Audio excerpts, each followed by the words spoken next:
All right, there we are. Good evening, everyone. There we are. I'm still waiting for us. There we are. How's it going? It is going. It is. It is. Hopefully everyone people probably just got done watching the 2-hour video. Yeah. It's so silly how long it is. Oh, Tony Galvin says you guys sure like video game music. Well, I mean, I guess we do. Yeah, I mean, I think that our lists were excellent, honestly, and it was very fun to make. You know, I think the one that I was not familiar with that struck me the most in your list was that Golden Axe remix and Sonic and All Stars Racing Transformed. Because yeah, I mean, I was like, when you brought that up as your track from a racing game, or no, that was the remix from a different artist. I was like, Golden Axe level 1, like, that's nothing I ever think about, let alone think like, oh yeah, I want to listen to a remix of that. But like, it surprised me. I'm like, okay, I get into that. Yeah, it's a good tune. And you know, I was playing yesterday when I was recording footage for that, and I was entertaining the thought that maybe Sonic and All Stars Racing Transformed, I might think it's better than Mario Kart 8.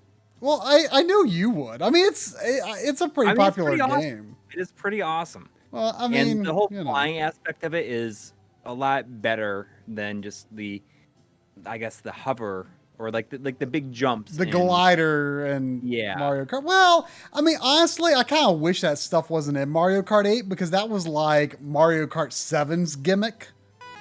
Yeah. You know, and it was kind of like, you know, did you need to do that one again? But I think the Sonic Adventure or Sonic All Stars Racing came out first. I mean, it came out like right at the beginning of the Wii U, didn't it?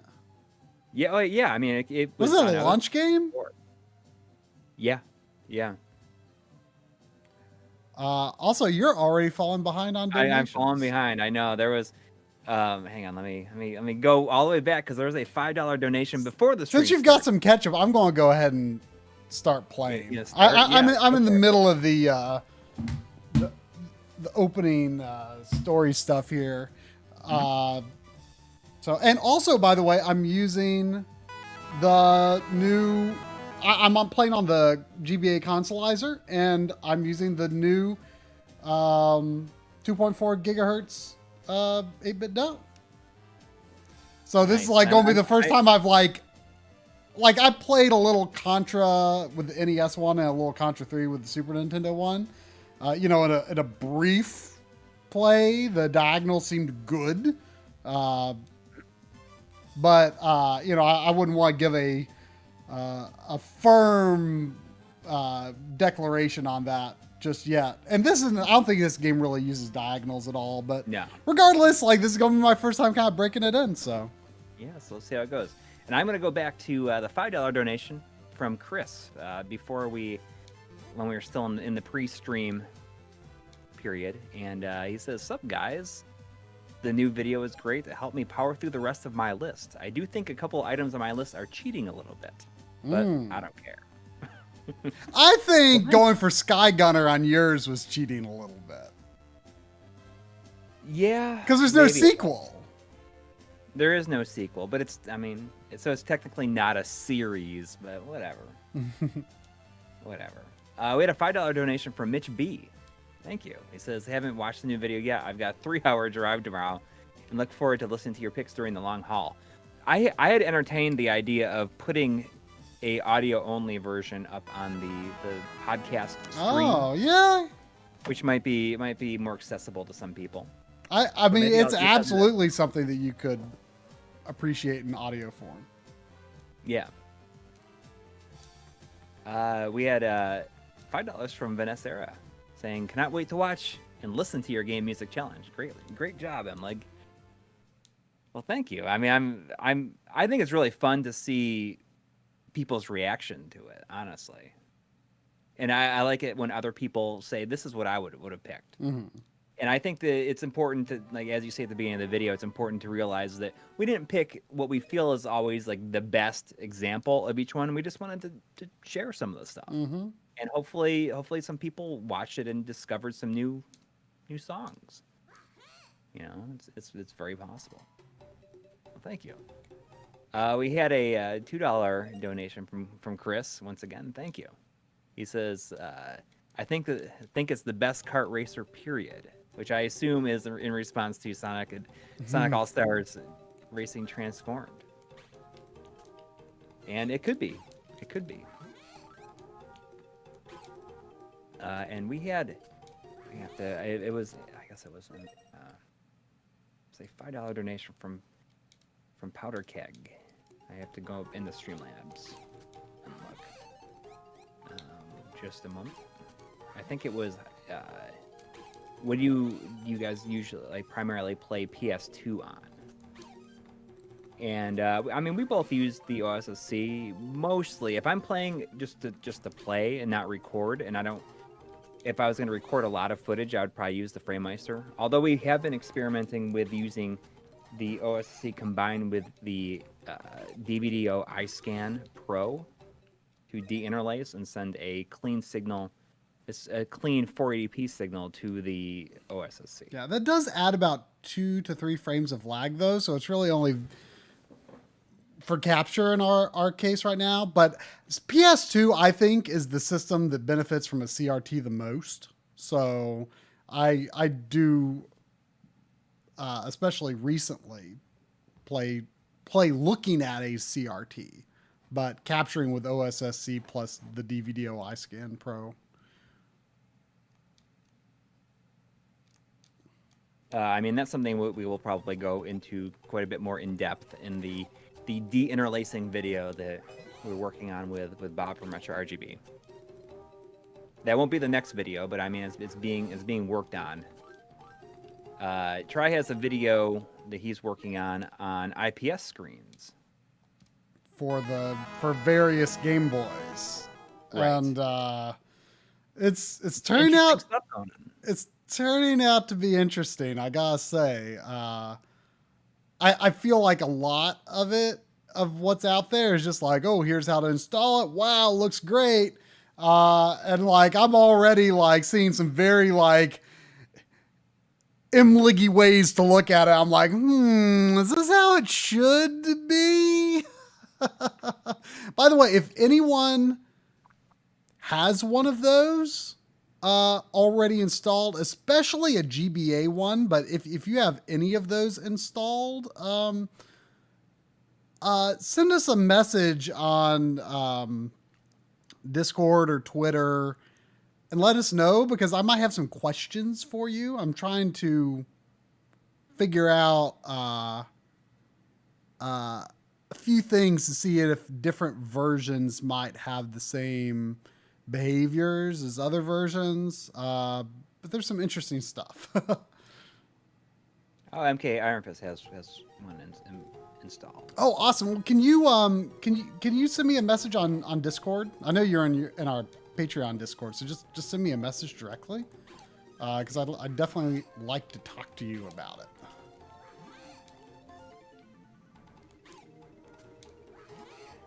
it. Even though I had said before, messaged me about the GBS control, but we decided to wait on that because I just had a lot of trouble getting it to run in my particular environment. So we've pushed that video off. It's going to be in that de-interlacing video instead.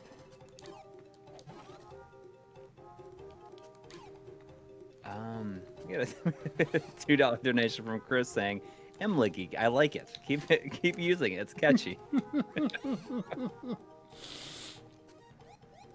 And also I'm working on finally I'm doing like the EverDrive update video. It's gonna cover a whole ton of stuff. I was waiting for a minute, and then suddenly randomly a Mega EverDrive Pro showed up like in the mail out of nowhere from Crix, and that was like the last piece I was waiting on.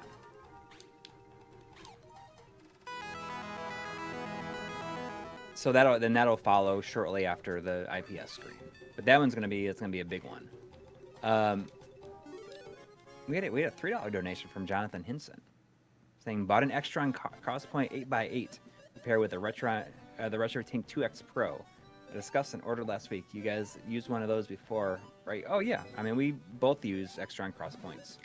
Mm-hmm. I have two of them in my setup. I think you have two. Don't you have one or two? I have one like, RGB HV one, but then I've got like two that are composite and S video, and then a VGA matrix as well. So Extron stuff is good. The one thing I will say though, that if you're plugging it into a PVM, don't worry about it. If you're plugging into an OSSC or a FrameMeister, more like consumer device. The RGB. Right. If you're using RGB, if you're using sync. If you're using the sync output on, as far as I understand, most units, maybe they might output a voltage that is higher than those devices should really accept. You can buy sync attenuators for the outputs, though, just as a warning. That's something I always wish we had known when we did that Switchers episode, but we didn't know that at the time. And it wasn't something that was really talked about at the time either. It came up probably not for like a year afterwards. Yeah, you can put a 470 ohm resistor in the sync line, which is what I have in mind. To be honest, I've never been able to get a straight answer on whether like the 75 ohm switches that are on the back of mine, whether that is setting the sync to the proper level or whether I need to do something else.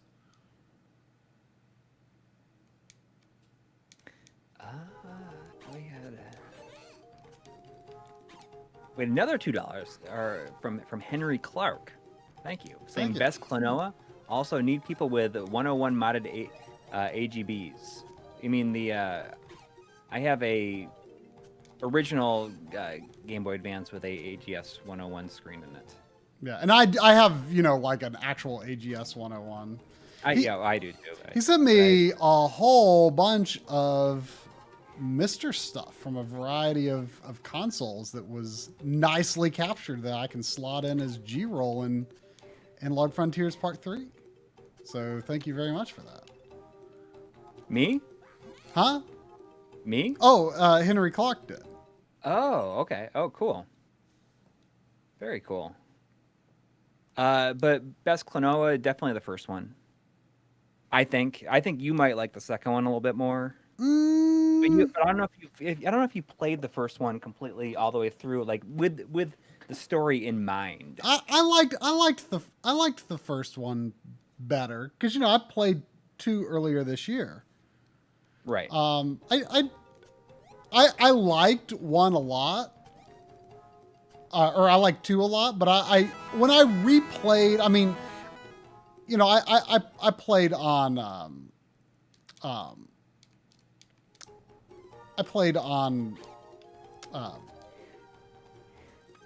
the Japanese version when I played the Wii version originally, and then when I played 1 again, it was the PS1 version. And I had a much greater appreciation for it than I did the first time I played it.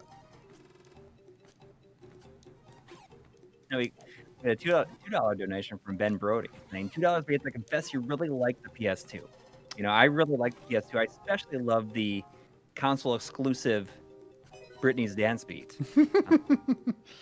I really like the PS2 as well, and that's something that I might have had a harder time confessing a few years ago. But yeah, because back in the day, I always had more GameCube games than PS2 games. I kind of prided myself on that a little bit because I was like, I don't think that's something most people could say. They have more GameCube games than PS2 games. Because let's face it, there's a lot more games to play on PS2. But my PS2 collection has grown much more than my GameCube collection in recent years, and I've discovered that system has quite a nice depth of stuff. I apologize, NES Master. We had a $2 Canadian from the NES Master. Thank you. Saying wahoo, wahoo.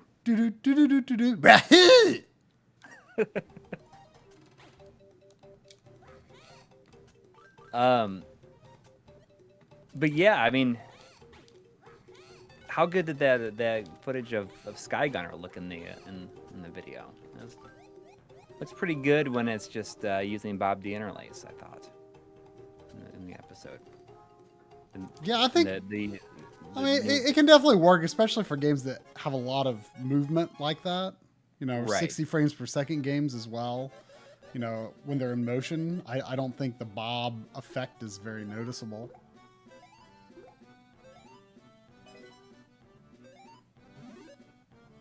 But it's a great game. I just wanted to keep on playing it too. A lot of that stuff, when I was just capturing footage, because I went through all of my footage that I had to see stuff that I didn't need to capture. You know, I have a couple of hard drives with a lot of, as we call it, G-roll on it. So I was just pulling out the stuff that I already had, and I had a whole list of stuff I had to capture on my own. And you know, Sky Gunner was one. I mean, I had all that footage from the episode I did years ago, but I didn't hold it. I didn't hold on to it. I didn't have it anymore.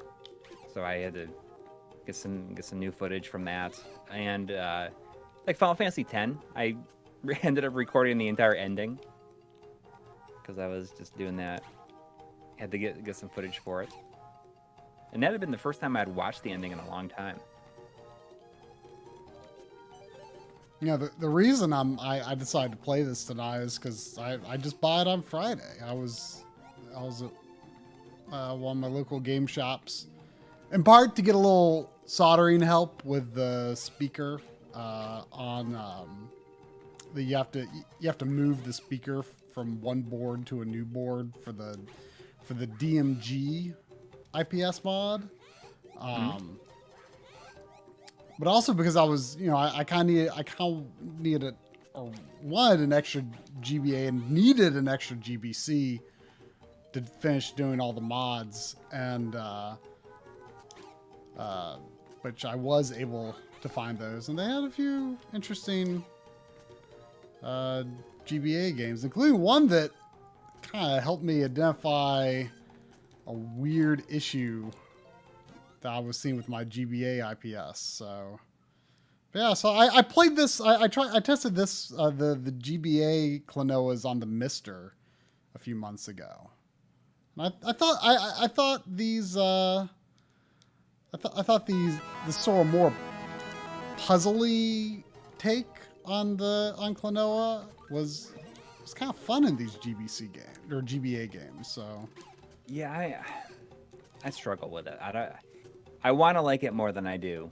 I mean, you have very strong feelings about the original Klonoas. Yes. So, I mean, I can understand why it's a little tougher for you, but like this feels the way the levels are structured in these games feels like a really good fit for the Game Boy Advance. Like I really like what they've done with these. Yeah. Earlier there was a Del Keys in the chat says, after spending some time with MLiG, I haven't come across bigger fans of Wild Arms than Coury and Try. It's I mean, the original Wild Arms is so good. Yeah, the first one is the first PlayStation game I bought. You know, when I was gearing up for Final Fantasy VII, I got the PS1. I mean, I was just right after I had graduated from high school, I guess, and at a couple months before Final Fantasy VII was out, and I was still working at Pizza Hut. And then I decided one day I think there was a price drop on the PS1, and it was like a version. I don't remember how much it cost, but I went and bought it, and I got Wild Arms along with it. The first 3 games I got for my PlayStation 1 were Wild Arms, Final Fantasy VII, and Castlevania Symphony of the Night. I mean, that's a pretty good lineup. That is a good lineup. All right, so there's a $5 donation from Jonathan G. Thank you. Saying I recently put a 2 terabyte hard drive in my fat PS2 along with every good game I could fit. Sadly, Brittany didn't make the cut. The one thing that is really frustrating, I'm finding I cannot get my PS2 to work over the network, so that if I needed to load anything onto the hard drive, I can't get it to work over the network for some reason. It's just I wish it was easier. The Xbox just works.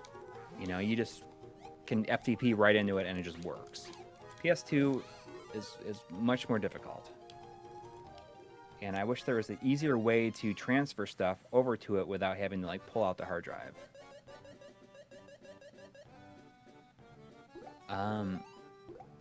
There's another $5 from Chris. Thank you. I wonder if Coury runs through all the ways he can record retro game consoles, like he did in the Red Hot Sonic video when he asked when Try asked him to record something. I don't know if I mentioned this to you. I did a little bit of acting in a video about Sonic Adventure 64. I saw it come up in a Discord, like how you recorded something, and so I saw that you contributed to some video, but I didn't look deeper to see what it was. It was more of just like an acting thing. I mean, I tested something out for a YouTuber. Red Hot Sonic does a lot of videos about Sonic, obviously, and he has a series called But Does It Run on Real Hardware? Oh, okay. Is kind of an interesting look at different ROM hacks and if they run on real systems. Mm-hmm. And there was a Sonic Adventure 64 is a version of Sonic Adventure for the N64. And it does not work, but it was kind of a joke. He wanted to like call me up to ask if I could test something out for him. Uh-huh. And I had this huge like long thing where I said, yeah, I can check that out for you. And I go through like a huge list of different ways of like how to capture it. Mm-hmm. And I thought it was kind of funny. I want to check it out now. Yeah, I mean it's not very long. You should drop a link in the chat. Yeah, I will do that right now. Or if anybody else can do it, I'm not sure if I can. If someone has it. You can leave links in your own chat. Yeah, hang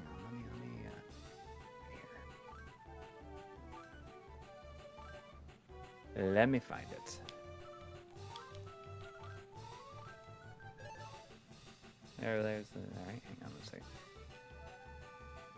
It's not till closer to the end of the video.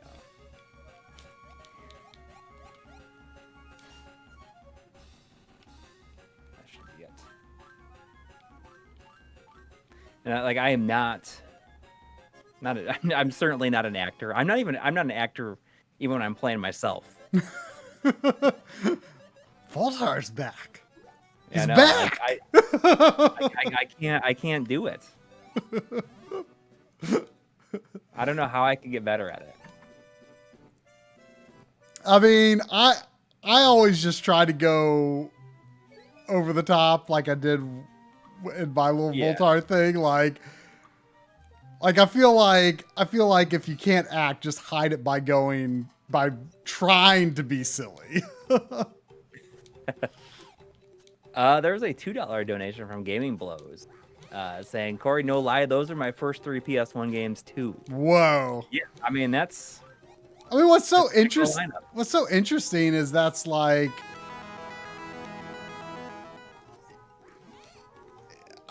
it's a great lineup for like someone who like is just gained into that generation from the Super Nintendo. Yes. It's like not that big of a jump in a way, other than like, you know, you've got 3D in Final Fantasy VII, but like it's, you know, it's interesting. It's an interesting selection. I think so too. I mean, I think definitely shows like where, like I guess my age and where I was coming from. Mm-hmm. You know. I mean, I still wasn't sure about that. All those, you know, just like 3D games yet. Mm-hmm. I wanted something that was closer to what I knew. I mean, Wild Arms is a very basic sort of RPG. I mean, but that's a big part of why I like it. I mean, it's kind of got a similar appeal to Dragon Quest to me, and it's just pure Japanese RPG goodness. It doesn't try to be, anything more than that, and it does what it does very, very well. Now, I know that 4 and 5 have quite a different battle system, but I hear it is good. So I hear a lot of people don't like 4, but 5 seems to be pretty popular.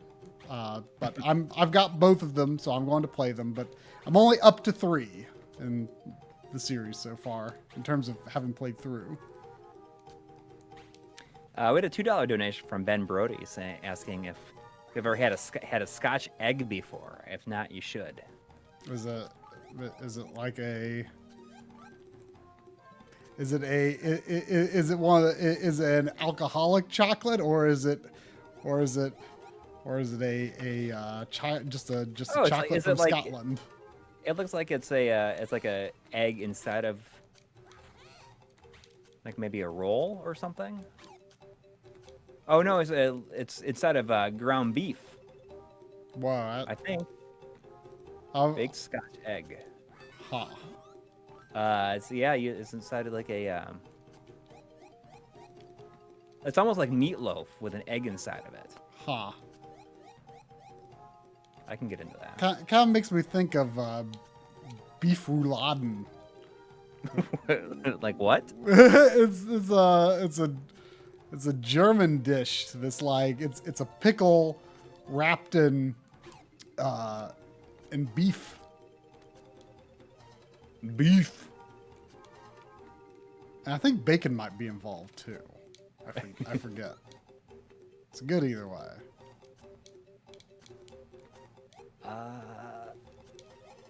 Someone was asking if I had played the spin-off. William Carpenter was asking if I ever checked out the Dujin Sky Gunner sequels made by some of the original developers. I think I played a little bit of one of them, but it's just a general rail shooter. It's not free roaming like the first one. Excuse me, like the first one.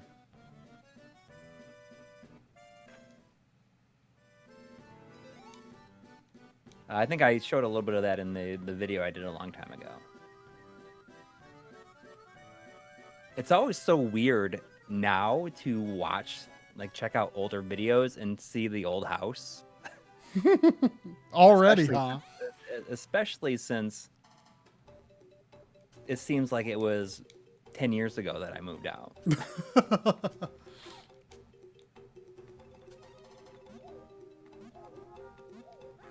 A Scotch egg consists of a whole, soft or hard-boiled egg wrapped in sausage meat, coated in breadcrumbs, and baked or deep fried. I mean, that sounds amazing. Sounds amazing.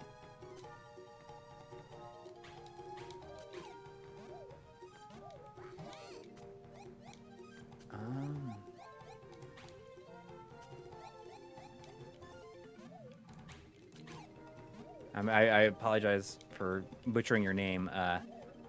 Mesij Gradziki is asking if anyone has any recommendations on GameCube S video cables besides the retro access ones. Can't get anything from them due to their ordering system. I mean, this might be a bit much for you if you don't already need one, but I'm not sure if the new RetroTink. What's the new one? The one that's only S video and composite. What's it called? Isn't it like the Mini or the Lite or something like that? Yeah, Mini might be right. If I recall, on the Retro RGB podcast, I think Bob said it's supposed to come with a Nintendo cable.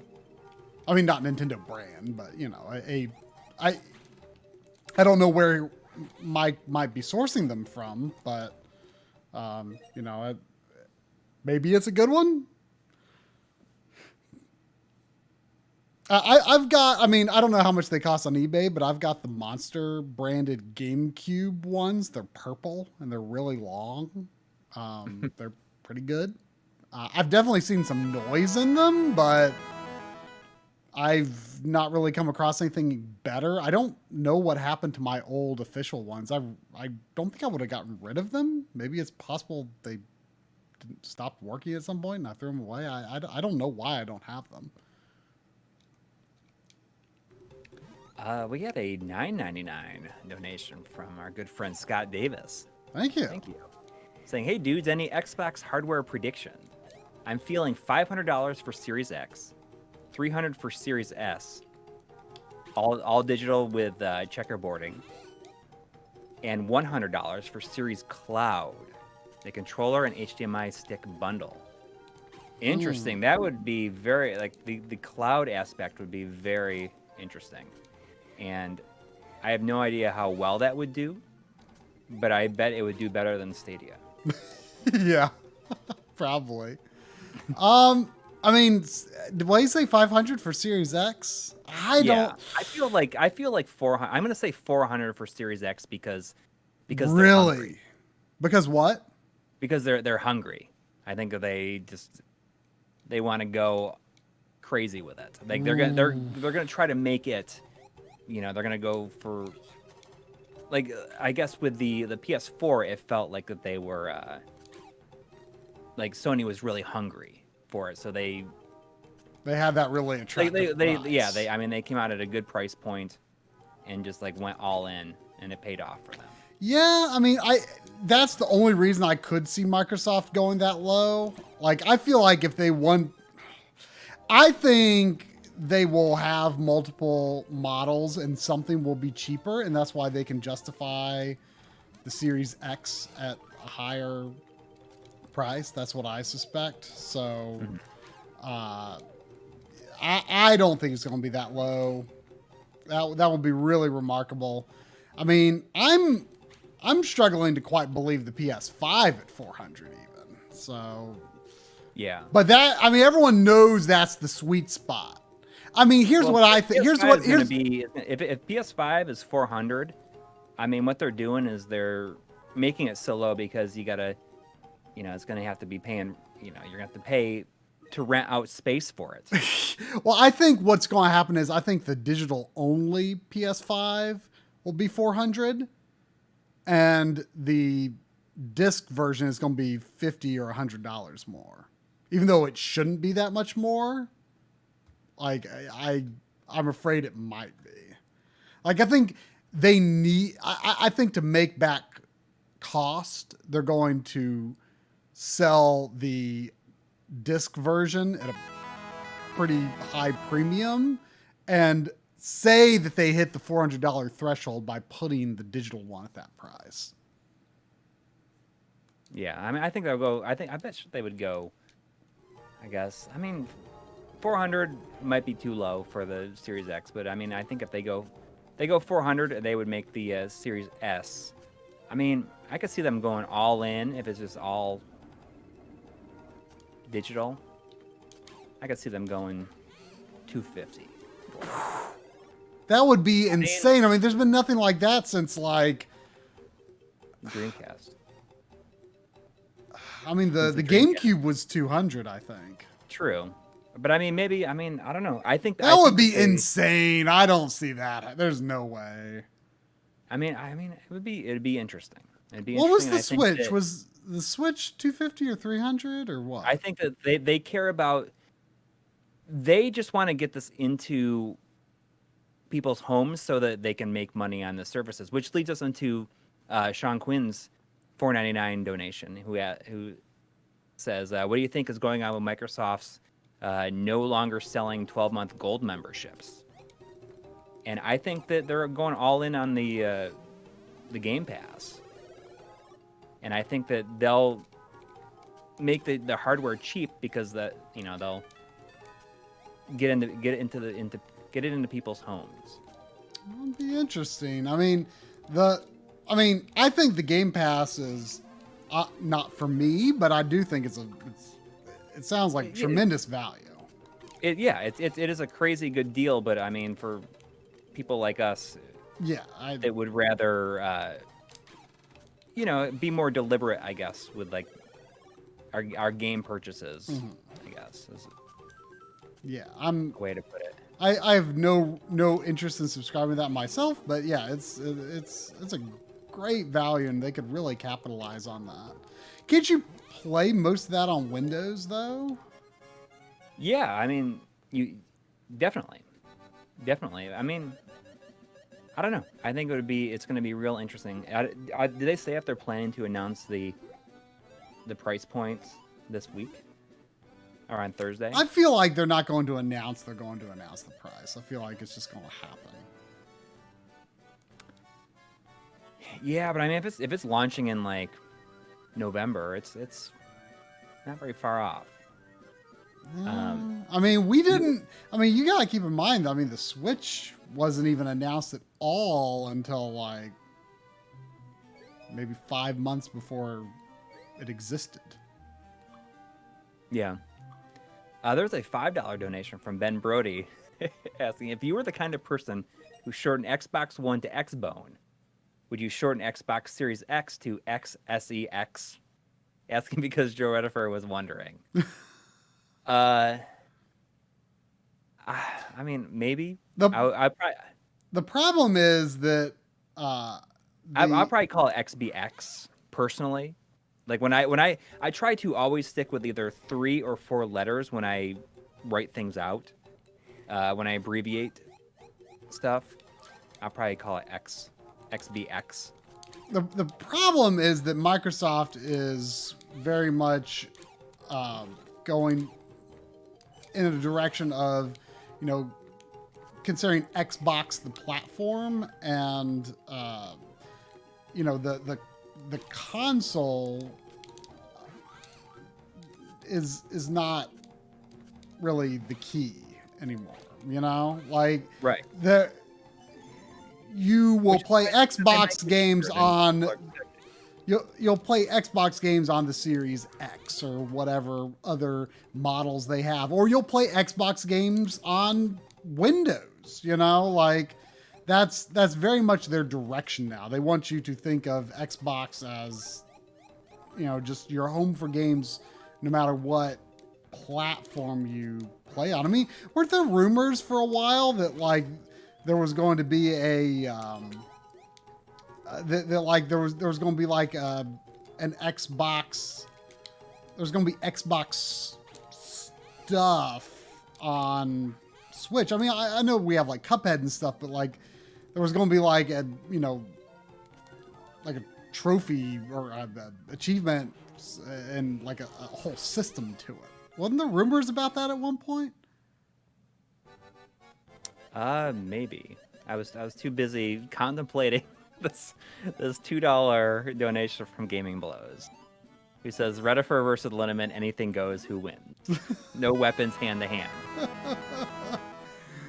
I mean, whoever wins, we lose, because I can't imagine a world without either one of those people in it.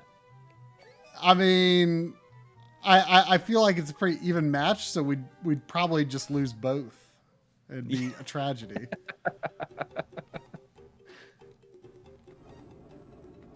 I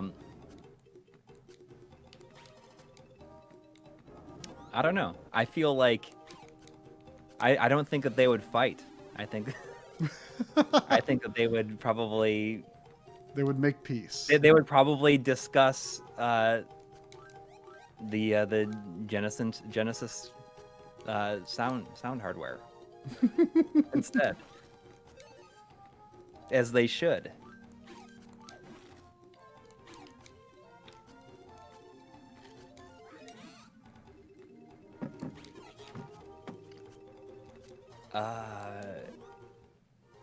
Sean Quinn was wondering, is who else here is old enough to remember what a sniglet is? I don't know what a sniglet is, but I'm gonna look it up. I feel like I should be old enough to know what it is. Wow, look how on the edge I am right now. Like that is a little bit beyond your average tiptoe off the ledge. Man, just so you know, a sniglet is an often humorous word made up to describe something for which no dictionary word exists.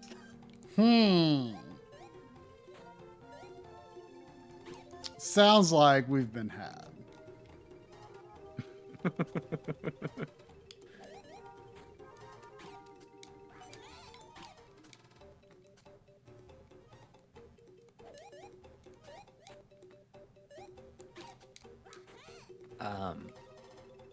Xbox One X actually spells Xbox when you take out the X, V, O, and X and put them together. It does. Oh no, if I But I refer to the Xbox One as the X. I mean, when I write it out, I'll always put like XBO. The only one that gets more than 3 letters is the original Xbox, and I always write out X biggity for that.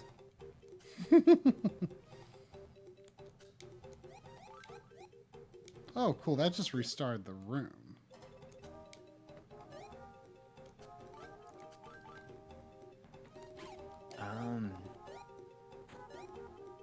Did you enjoy the sandy parts?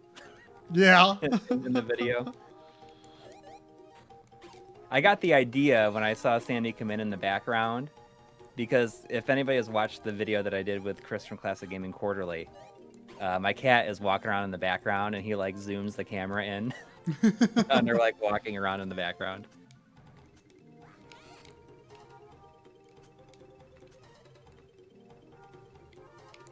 Oh, I know what to do.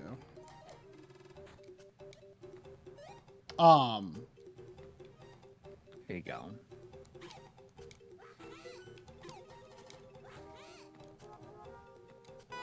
Yeah, the okay. Well, here's Ochuko Kiplugo. I guess I'm messing up your name, but it says about the funny playing GBA IPS. I've been using it with the V2 ribbon cable for quite a while, and I've noticed some weird artifacting when there's motion on the screen. Yes. There it is. So okay, where? Hang on, I need to pause the game. We need to talk for a second. Okay. We got. let me look. Okay. About the fact I've been using a V2 ribbon cable for quite a while. I know some weird artifacting with this motion. Okay, so it doesn't happen it's not very obvious in very many games. One of the games that I bought when I was at the game store on Friday was Lady Sia, and the first place that game has like a lot of very flat colors and bold outlines. It's an interesting looking game. The reason I got was I just remember seeing it in Nintendo Power and thinking it looked interesting. I don't know that much about it, but it looks pretty nice.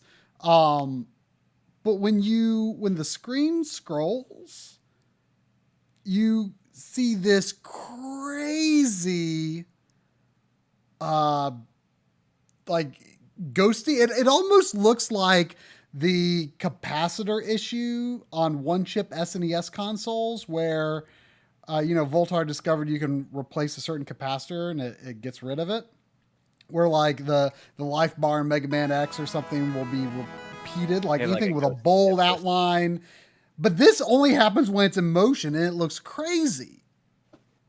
Is this what you're seeing? It's really weird looking. And you can see it in the background of the first stage of Yoshi's Island. Okay. Yoshi's Island stage. A good place to see it is like Super Mario World. There's like an opening cutscene, and there's the scrolling that goes with it. So I'm definitely going to use that in the video, because that way I can just have it sit there without me pushing buttons to make it scroll. It's not as obvious there, but like Lady Sia, it's crazy. Most games I've found you can't really see it, but it's there. And what I think might be happening, I think it is some sort of artifact of, this is just me speculating. There are some games where things flicker really quickly. The track map in F-Zero, specifically F-Zero GP Legend. I don't have maximum velocity anymore, but I think it might happen in that too. Might happen in Mario Kart as well. I forget. And also like the moon and Aria of Sorrow, sometimes flickers. And so I popped those in And what this does, this might be a feature to like protect the IPS screen from rapid flickering. If you let it sit on something that flickers, it slowly stops flickering. And then if you move it, then it'll flicker again. But everything else on the screen updates. So I think that there's some sort of, I don't know if it's part of the screen, part of the ribbon cable, or what. But some technology in there is doing some sort of like adaptive something to protect it possibly from those flicker effects, which I honestly don't think they would really be a problem. And I'm wondering if that ghosting is an artifact of that, because the way it behaves is unlike anything I've ever seen. It doesn't look like just like a slow pixel response. The V2 ribbon has a frame buffer to stop diagonal tearing. I wonder if that could be what it is. Because see, I was thinking about ordering the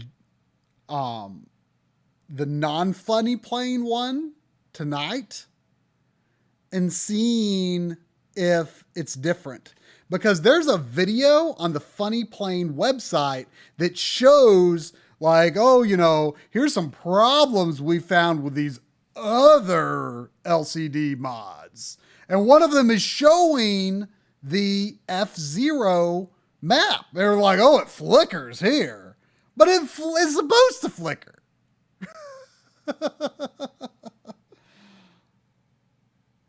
So it is. You thought it was going to be easy. It's an unfortunate. You always do. You always think these things are going to be easy. It's an unfortunate issue, but I'm glad to hear you. I'm glad to hear you say that. That would be amazing if you could send a V1 cable. Except I think I might have lost my PO box. Like, I've been going to the post office much lately. And, like, I went the other day and my key didn't work. And, like, I didn't inquire about it because I didn't inquire about it because there was a line, and I'm going to mail some stuff next week, but I don't know if I have a PO box right now. Well, I have many donations I need to get through. Okay. Continue to talk. There's a $10 donation from STI Jinko. I'm assuming that's how you say it. Thank you. It says, love your videos. Always immediately watch any new content you guys upload. Is there ever going to be an update to the room tour video? Oh yeah. Wish you guys the best of luck in the future. Definitely, there definitely is. I've been kind of prepping for how I'm going to do it as of late. So you can look for that. I mean, fairly soon. They'll both happen. I feel like they're going to happen this week, or not this week, this year. Yeah. There's also a $5 donation from Baxter Crane saying, "Happy birthday, Stevie! Happy birthday, Stevie! If you are watching, happy birthday!" And there is a $50 from our good friend Shinjan PV, who's saying, in honor of my son being born, he'll be exactly a week old in just over 2 hours. Also love Klonoa, great series. Well, congratulations! I had no idea. That is amazing. Yeah, it's amazing. Hopefully, I mean, if you're sleeping through the night right now, enjoy it, because it's gonna go away like in probably the next like couple of weeks, couple months. Thank you. And it sounds like your sleep has never really been the same since anyway. No, it does not. I don't think it's gonna get better until like my kids probably just don't want anything to do with me. when they're so bored. I mean, right now as it is, it's like even if they go to bed at a normal time, if they don't end up in our bed, then they're always up way early, especially on Saturday or Sunday. And you know, like generally on Sundays, I let my wife sleep, and I'll get up with them.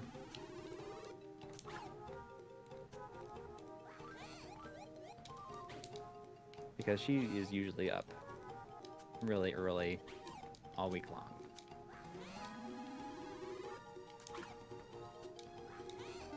But yeah, I mean, sleep never quite is the same.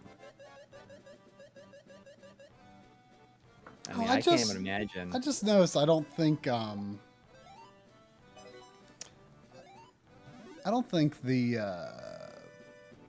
Live Gamer 4K is properly reading is it upscaling at something? No, it's not reading as full range correctly. Let's see if I mean, not that it really matters, but like on my TV, like normally the Live Gamer 4K is good at auto detecting, but like that pattern in the background with the Moo and Klonoa 2, like it's very blown out on the stream, but on my TV it's fine. But the Live Gamer 4K doesn't like to be told what color. I was just now trying to manually. Don't tell me what to do. Don't tell me. Don't you dare tell me what range it is. Yeah, it doesn't like that. But I have control with the Magewell, but that's in my other computer. So, but normally it detects it just fine. But I didn't realize, and that's correct. So Shinjan's son was born during the live stream last week. Oh wow! Well, you were playing Metroid Prime. Always remember that. Yeah. Where were you when Shinjan's son was born? Playing Metroid Prime. Yeah. Scoot Diggy is asking if either of us have gotten a mode yet, and if so, what console did you put it in? Not yet. I think I'm gonna end up buying 2. I could see that. I could see that happening to me eventually. I just was able to get another Dreamcast with a dead CD drive or just GD-ROM drive in it. Oh really? I'll put it in. I'll probably put my GDMU in that because I want my mode to be in my DC HDMI unit. Oh crap! We had a $5 Canadian from Red Face Sausage. Have you guys had any issues with OLED burn-in at all? I want one, but I'm worried about potential burn-in after a regular 5-6 hour session with retro game. No. You haven't. I mean, I have not either. The only person I've really heard that had weird issues with an OLED is Mobius Strip Tech. He's had like multiple, like it's happened to him more than once. Yeah, which is really unfortunate. And it was like a built-in like fireplace screensaver that caused it. Really? Well, I mean, you can download it. Is his a Sony? Like that's not on the LGs to my knowledge. Yeah, I mean, I think it was a C8. It was the last one, the same one as I have. Do you have that feature? That fireplace? Well, I mean, it's like an app you download. Oh, okay. But from the official LG built-in store. Really? Huh.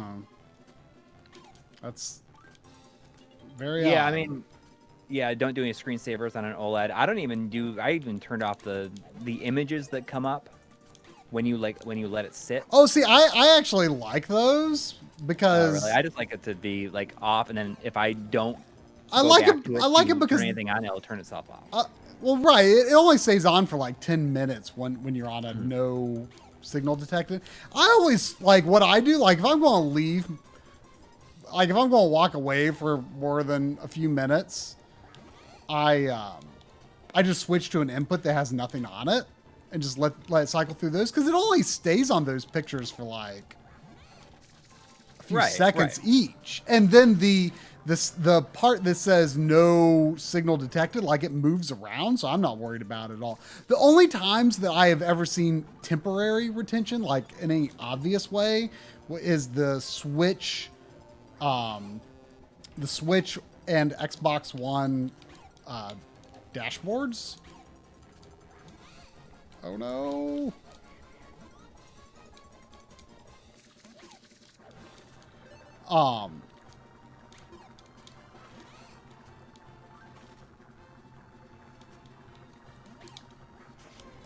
Oh no, I was right there.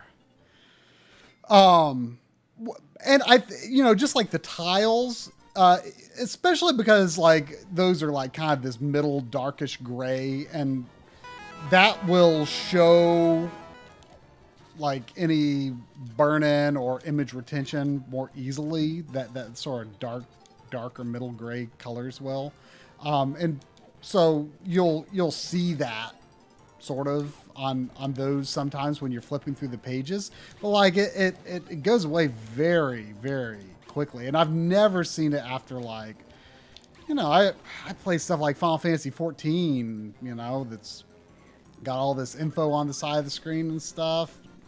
I've never had an issue.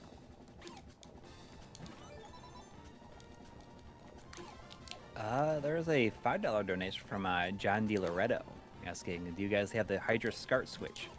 Do you guys think that the Hydra SCART switch is a good alternative to the G-SCART, since availability for the latter is more limited? We have not used the Hydra since the very early days, like since basically the first model. Right. So, someone in our Patreon chat said, do you guys hate the Hydra? Because you never mentioned it. And the honest truth is, no, there were a few things where I remember having issues with a few things. I don't even remember what those were. Like maybe there were some, maybe but with I'm certain sure, like, a lot of stuff has been fixed. Certain signals on certain computers or certain consoles. Maybe I don't even remember. I don't even remember what the issues were. And so because I had the G-SCART, and I want to say it didn't chain well with the G-SCART, so I got another G-SCART to do the chaining. And so just because of that, I just haven't had a lot of reason to use it. Right. I remember having this feeling like, oh, there's some weird things about it, and I just kind of set it aside. But I guess another reason that maybe we haven't mentioned it a lot is just we're like you said, we're not very up to date on it. I don't know what has changed. But I have no reason to believe there's anything wrong with it. It performed well. I didn't see any loss of brightness or sharpness, which is actually not the case with not the current G-SCART models, but some G-SCART models do lose a little brightness and sharpness, but those were a long time ago. The ones with or at least some of the ones that have the D-sub output, like, it's not something you'd notice unless you were making a comparison. Anybody in the chat that has has a mode, is it possible? I'm not sure if this was added later on or, after it was initially revealed. Oh, I didn't know they transfer games from an SD card to an SSD in it, instead of like taking out the SSD and transferring games to it that way. If you wanted to, say, once you load everything up and you wanted to copy like a new fan translation comes out or something, and you want to just copy that one game over, could you just like put it on an SD card? As long as you have like an extension where you can easily just plug in the SD card and transfer it to the hard drive. Okay, you can't transfer between options. I wonder if that'll be added in the future. It would be nice if that was possible. You could just move it from one thing to another, one storage device to another.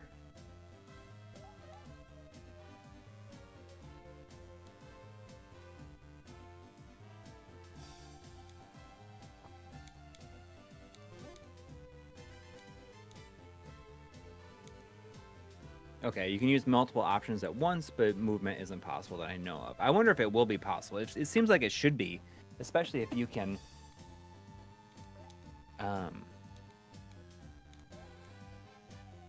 Especially if you can read from both at the same time.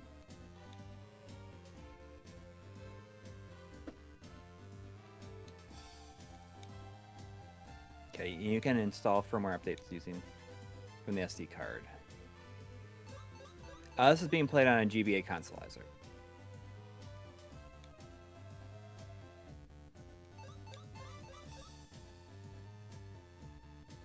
I bet it's possible, Aaron Welch, to just use a, like, if there is a SATA and power extender, you could probably do that.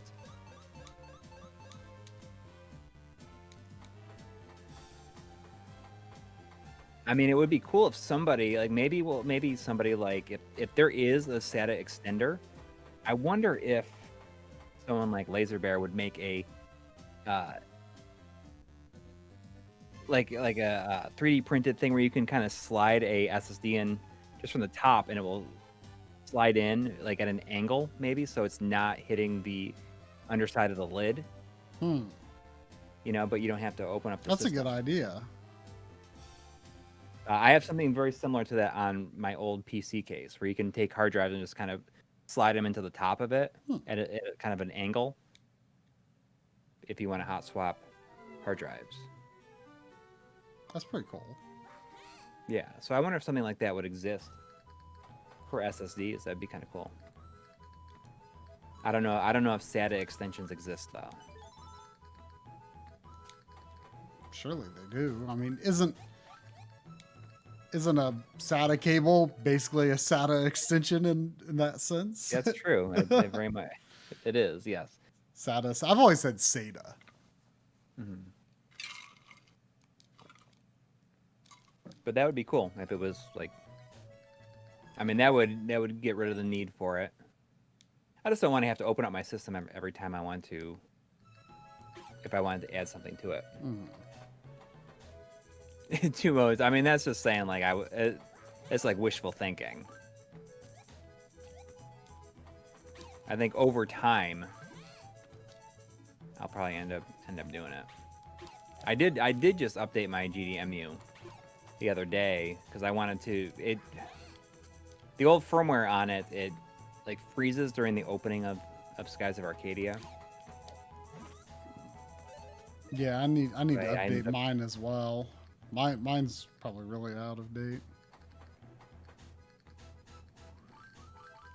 It's the GBA consolizer. Ah, Robert Carlson. That was my grandfather's name. Oh, There's something in the chat. old Bob Carlson. Yeah.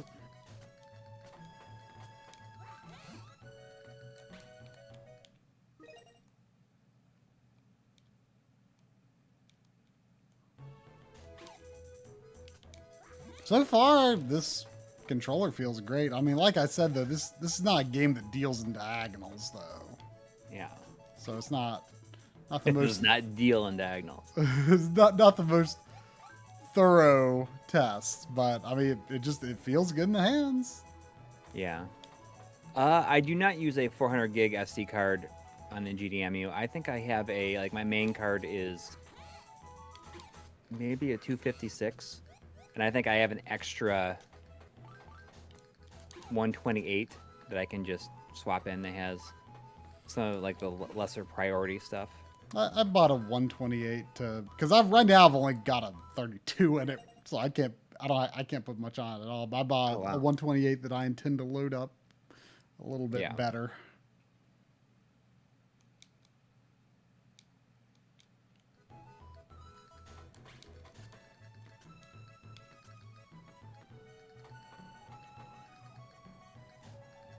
Do we do anything with Raspberry Pis on CRTs? Have not done anything with it. Definitely something I'd be curious to see sometime, though. Yeah. Are you planning on doing an episode on PC games in the future? We'll leave that probably to the experts. I mean, I don't mind talking about PC stuff. I mean, I want to do an Ease episode, and I'll talk about the PC versions and that. But I mean, just a general PC gaming episode. Yeah, but between John Linneman and Clint from Lazy Game Reviews, like that'd be getting a little outside of our wheelhouse. Like those guys just, you know, I mean, it's the same thing of, you know, people ask like, oh, why don't you talk about emulation more? And it's like, well, we don't. It's not really our wheelhouse, you know. There's people that know more about it and will be able to do just a better job. Yes. With it.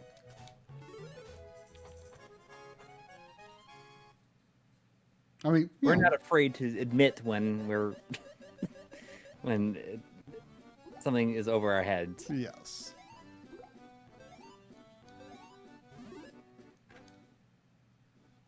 Would you ever do more episodes on game repros as a general topic? I don't know. Probably not. Yeah, I mean, there's some that I think might be. You've lost a lot of interest in that, unless it's like original stuff, like Xeno Crisis or what is it? Right. What was that other game? Tanglewood. Yeah. I mean, stuff like that is like, I think that's a really cool way to play it. But in terms of like actual repros, I mean, I'll just play those games for drives at this point. Mm-hmm.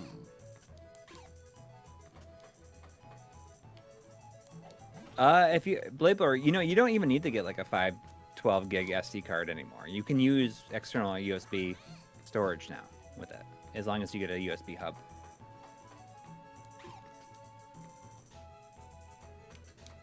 So if you have like an external hard drive, you can just use that.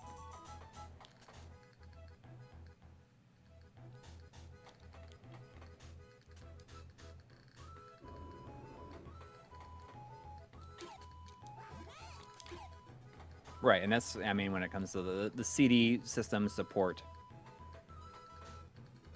you can just use external hard drives.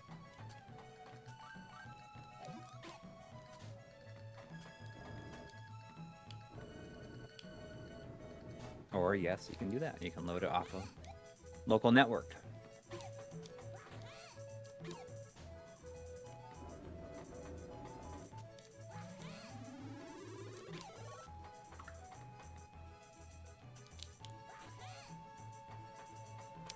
Yeah, oh, Henry Clark is playing this off the network.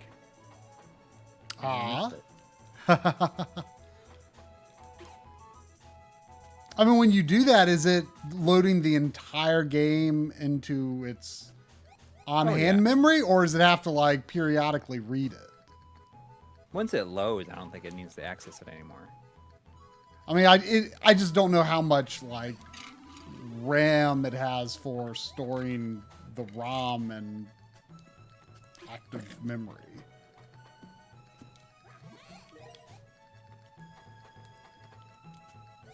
Oh, that was dumb.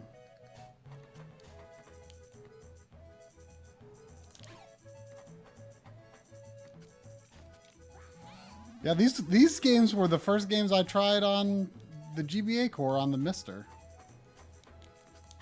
So I'm really regretting that they actually had a really good selection of GBA stuff. And I'm kind of regretting I didn't get the GBA version of Contra 3 because it replaces those overhead levels with hardcore levels. Right. Which is kind of awesome. I really should have got it.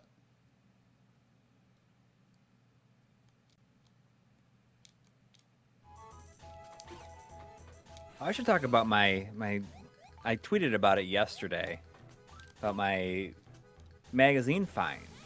Oh, yeah. At a yard sale. We had just decided to go to this yard sale for the heck of it. My daughter likes to go because she sees what like doll things she can find there. And so we went to this one, and there's a big box of like magazine, and it was all these old Atari magazine, and like many issues of a magazine called Analog Computing. Which I think is a hilarious name because, like, I mean, yeah, like the video output is analog, and sometimes the storage medium is a bit analog, but like, what?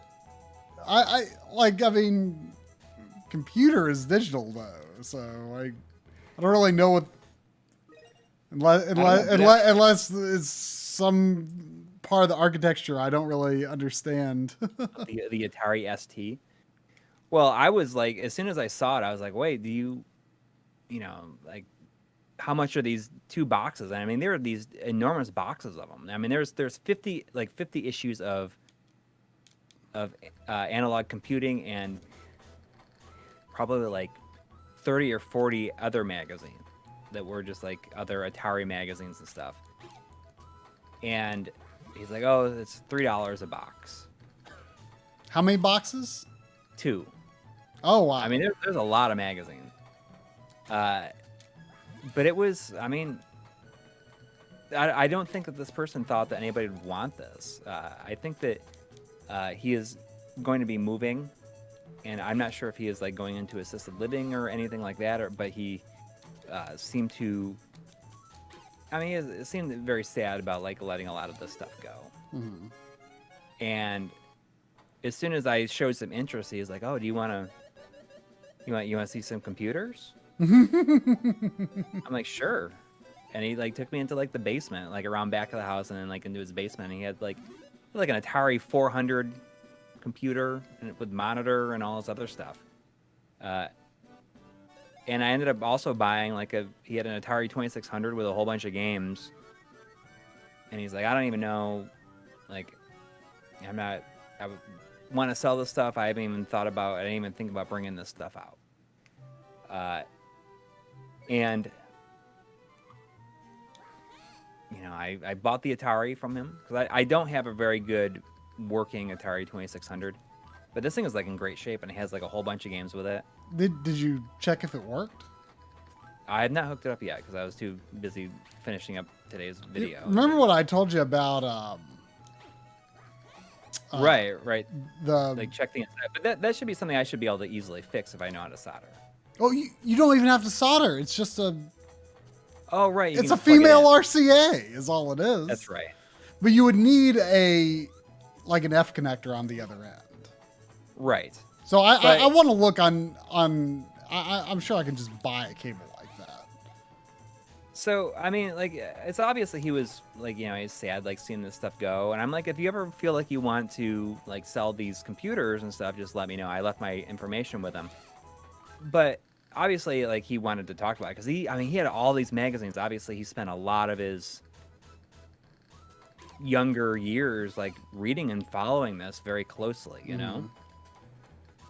I bet he would like Analog Frontiers Part 4 with all the, because I mean that's a huge part of it is like all of these old electronics magazines that Kev just read. Well, so I put it out there, and then I also asked around, like if any of these needed to be scanned. And like there's a number of them that need to be scanned, so I'm going to be sending them to somebody to contribute. And I asked the person who's scanning, I was like, is it okay if we attribute these scans to like the guy's name that I bought these from? Mm-hmm.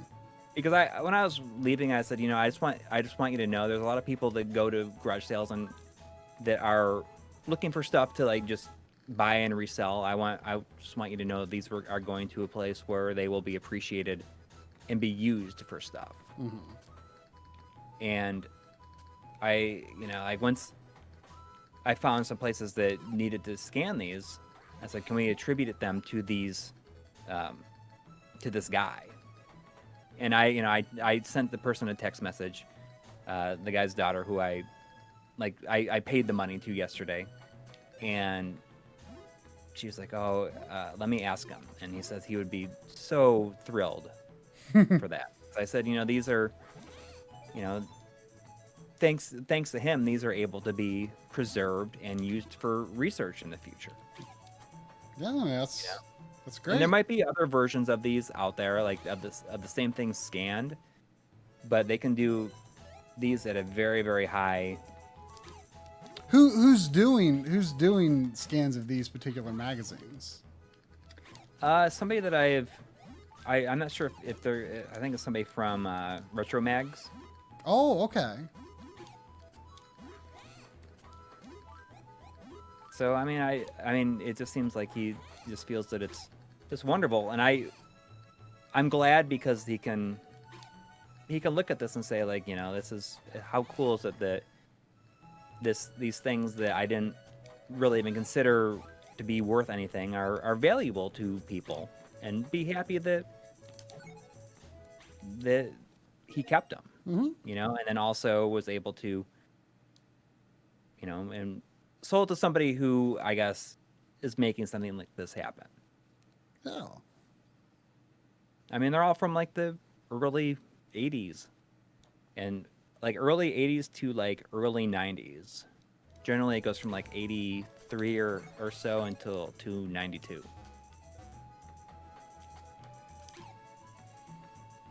And although I was not like the hugest like Atari fan, obviously, and these are not magazines that I read.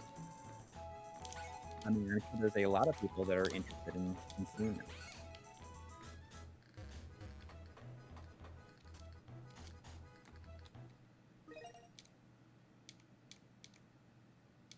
But I mean, especially if he's like having a hard time letting go of this stuff, I want him to feel that it made a difference. You know? Yeah. Now, like I told you, there's potentially even stuff in those that could be used in Analog Frontiers Part 4. Yeah, absolutely.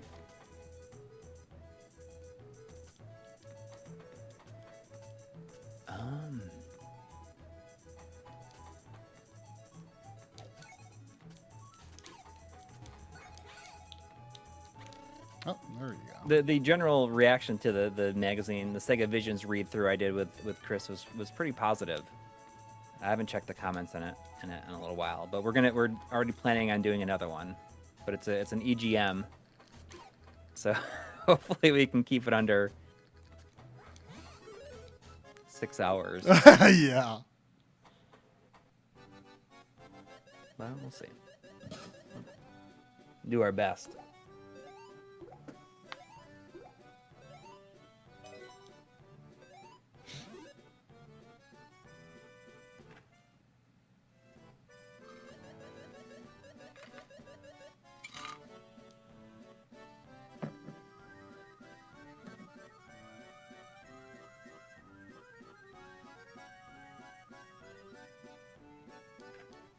Just call that like micro.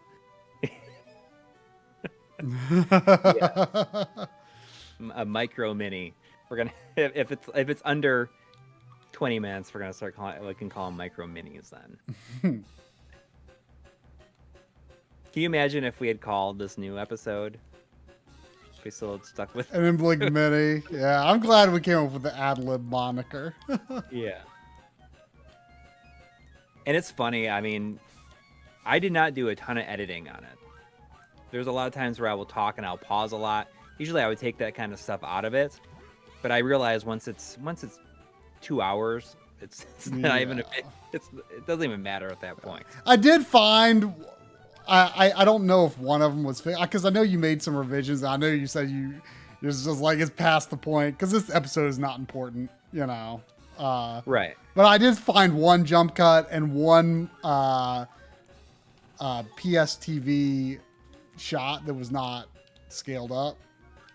Oh. But I guess there was like a couple of spelling mistakes. But I tried to keep an eye out for those. But I mean, I didn't even say anything about it because I knew you didn't want to make any changes at that point. And rightly so. It's not.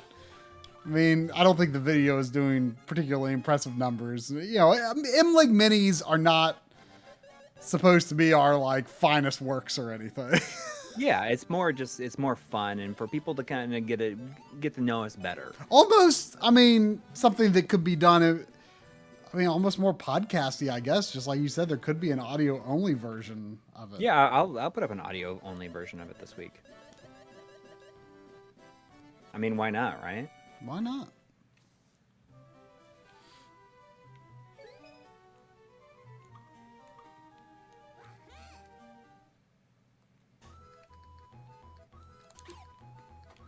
I mean, if I didn't have anything else to do, what I would do is probably put the entire song in instead of just a 30-second snippet into that. But that, I mean, I don't want to dedicate the time to doing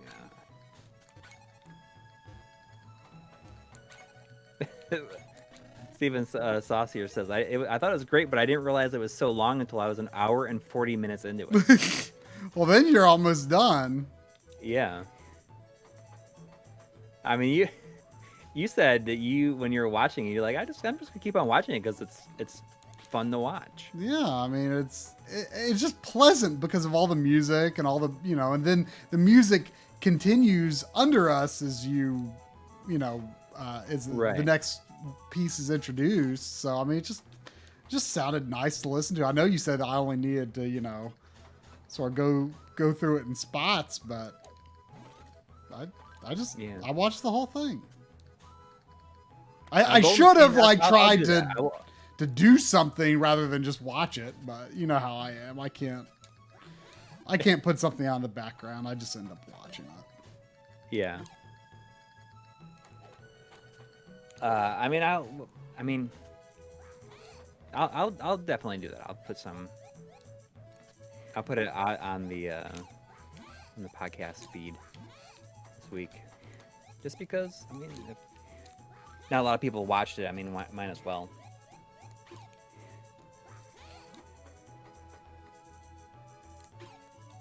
You were saying that if I manage to get this IPS screen video out by the end of July, we'll have released 4 videos this month. Yeah. And only one would have been an ad lib. Yeah. I mean, it's kind of a miracle. It kind of is. If 4 videos come out in a month, I mean, I think it's pretty good. That is good. Oh, look at that. Oh, it's old Joey. Yeah. We got a generous $4.99 from our good friend Joey Versosa, saying, "Great music vid, guys. I'm in the middle of watching it as we speak." Well, it's good to see you. It's good to see you in here. Yeah.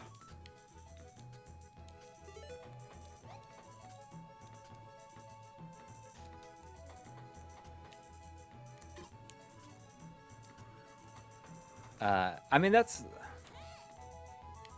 hopefully. I mean, the people might hear some stuff in the music video and say like, "Hey, I want to check this out." Probably also gives like a good insight to the our musical tastes, I guess too. Yeah. I mean, I gotta be honest. A couple of those early ones of yours, I was just like, really? I was kind of on that Fantasy Star 3 one. I was like, ooh, that doesn't really sound that pleasant to me, to be honest. Well, I mean, I was definitely the same way with some of yours. Oh, really? Okay. Yeah, I mean, there's certain ones I'm just like, oh, it doesn't do anything for me. But that's the importance of where it comes from and how much you've been exposed to it. Yeah. That's just how video game music goes, I guess. What was your favorite of mine that you had not heard before?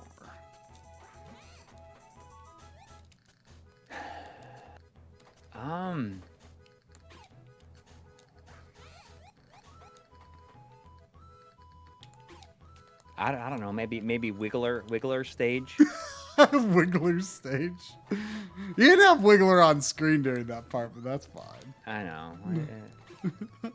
I mean, a lot of those things where I just show the three clips from the game.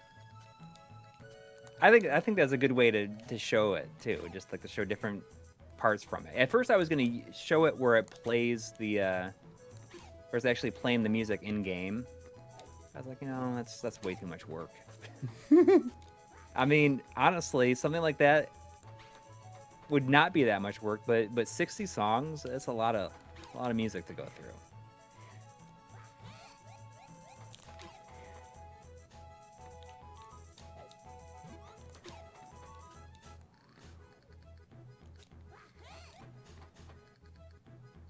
Oh, maybe could this be the trick?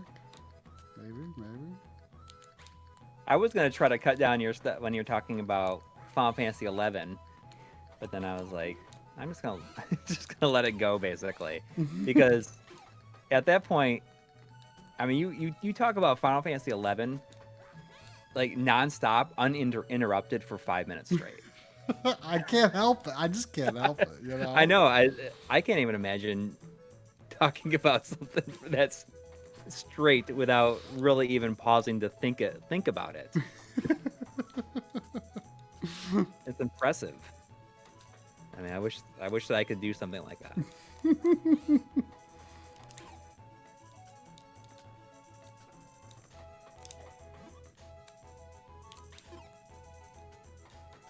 And yeah, I mean, you started out with Valis, which is a surprising first entry, and especially since I don't think I picked any PC Engine stuff. Yeah, I picked 2.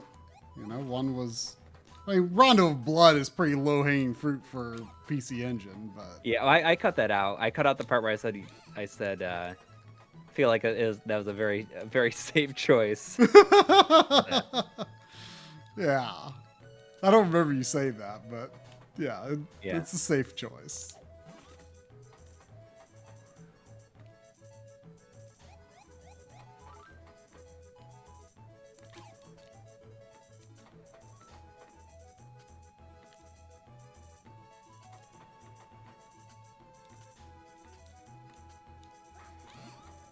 But it's fun.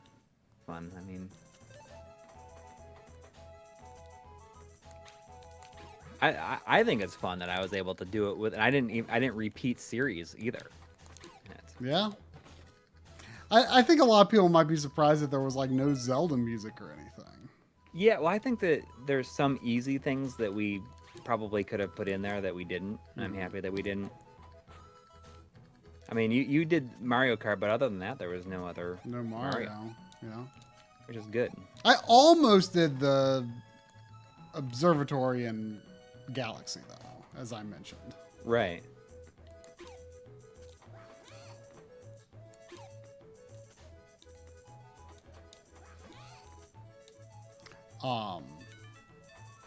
Like,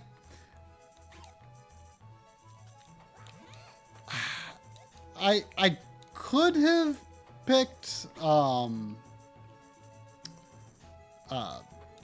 Waker for like overworld theme, but I didn't. Joey, I did not pick up the Alien Soldier vinyl. My vinyl purchases have been a lot less since moving because the record player is upstairs and there's less opportunity for me to use it and listen to stuff, especially if I'm like working or doing anything down here in the basement. But I do have the vinyl of Ys 1 and 2 coming. Should be arriving this week from Starro Records, I think it is. That I'm pretty excited about. I don't know how excited my wife's going to be to listen to it. But, I mean, that's the main reason why. I mean, there's just not a lot of stuff there that would really interest her to listen to. Does she listen to a lot of vinyl, too? Well, I mean, we'll put it on upstairs, especially since it's in the living room now. Mm-hmm. So if it's just in the living room when we're doing something, then, I mean, there's a lot of stuff that she would rather listen to than game soundtracks. I was thinking about getting like a standalone CD player. Like, they can't be expensive. Just to use my CDs a little more often. I've actually been doing a little bit lately because I've got my old I've got my original CD player hooked up, actually. But you know, I mean, you know, the built-in speakers aren't like amazing or anything. Mm-hmm. But you know, I've enjoyed doing that. Oh, I guess it's a black screen records now. Here it is. Looks like it's sold out, but they might have other versions. They have no. They might have the restock. I think it's like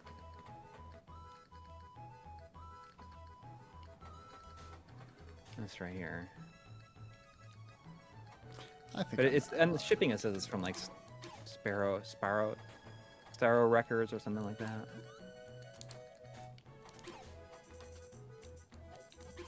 Sparrow or something like that. Wait, That's no, true. I can use my SCPH 1001. I just got a 5001 that is going to have the PS1 digital HDMI mod put in.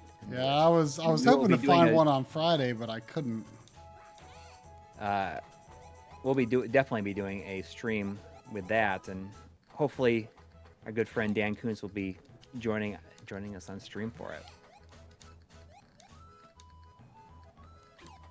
Yeah, I'm looking forward So to they that. have, For sure. yeah, they have, yeah. Okay, so Streaming Arrow Records. That's it. Streaming Arrow Record. So I don't know where I got Starro, but they have like there's Ease 1 and they have and Ease 2.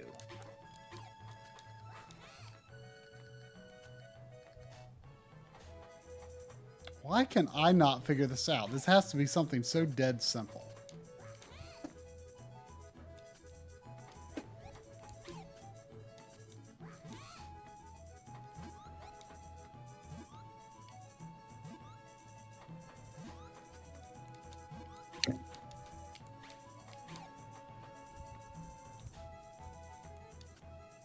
Oh wait, of course it was that simple. For some reason, I thought I couldn't make that jump without throwing one, and I could. That was really dumb. It's a 5501. That's what I think. I think it works with like 3001 to 5501. I don't know what maybe there isn't a 3000. I thought it went from 1001 to 5501.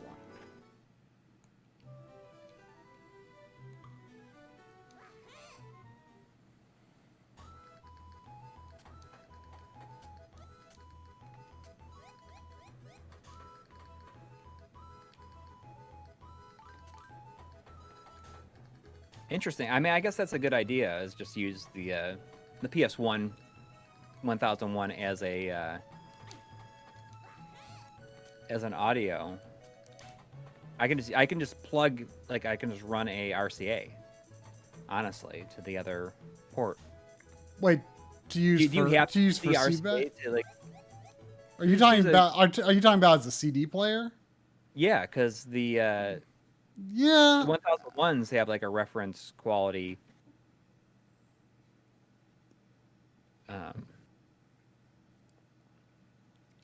Yeah, I mean, Hardware in it. it's just that I wouldn't want to put like undue strain on the. I wouldn't want to put extra use on that. You know, like if there was a way to like use wave files through it, you know, Right. I would definitely do that. I mean, the one I have, the disk drive's no good anyway. So that's the one I use the PSIO on. So is it fine though if I use with the 1001? Do I have to use the RCA outputs, or should I use? Can I just go use SCART and just like play it back on the. You mean to TV, get like, the same quality? Yeah. I don't know. I did an OSSC, but I wonder if I don't mind sending a separate RCA. I mean, that could be useful even, possibly. Yeah.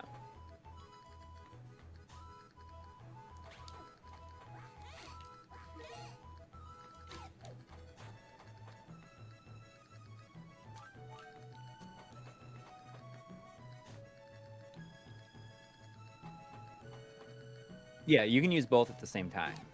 So, I mean, I would just run a cable and plug it into one of the inputs on my receiver.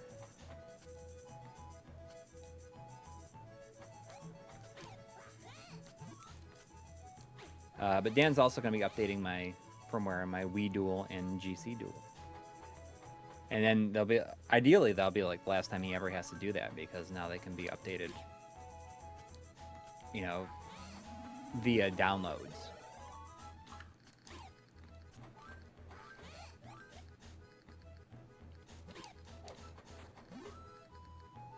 But I do want to put whatever is the preferred ODE for the PS1 in the future into the system.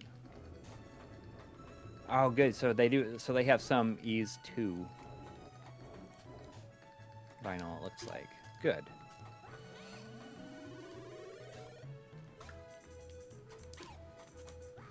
I'm sure they'll restock the first one. Oh, it looks like they I mean, okay. It looks like Black Screen Records is just a seller for it. So Streaming Arrow is the main people who are making it, and Black Screen Records are the ones selling it, because they have some ship to shore stuff on here as well. Oh, look, they have a bunch of the Gradius soundtracks. They have the Banjo-Kazooie original soundtrack. Okay. Just for you. I mean, I like a few tracks of Banjo-Kazooie, but like, you know, it's not like a super all-time favorite or nothing. There's a lot of rare soundtracks I prefer to that. Oh, that's weird. Was there no other way through that?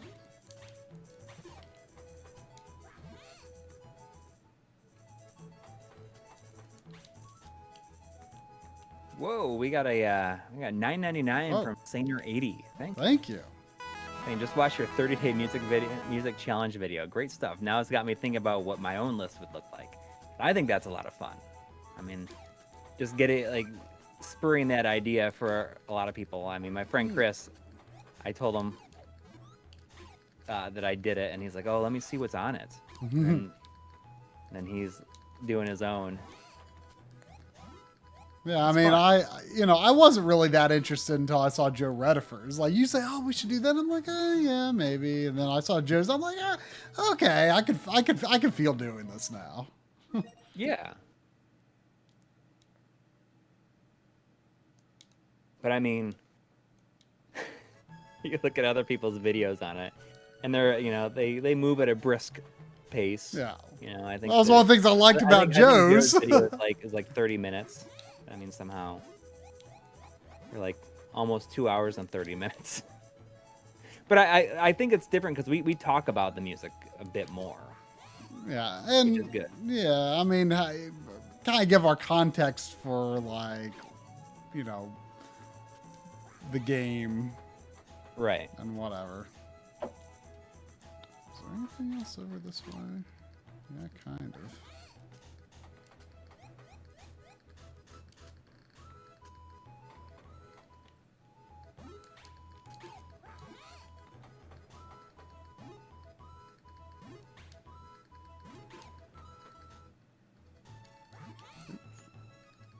Some people were asking, I think in the comments were saying, like, how come your one category was different than GameSack's? Because he did the apparently there's an alternate version they had that swaps out the year the game released, music from a game that released the year you were born, with a I don't know what it is, like game over screen music. I think it is. Because I mean it's a pretty tough question, especially since I mean I was basically at the limit of things that I could have picked for that. And even me, I didn't have like a lot of great options, you know. Yeah.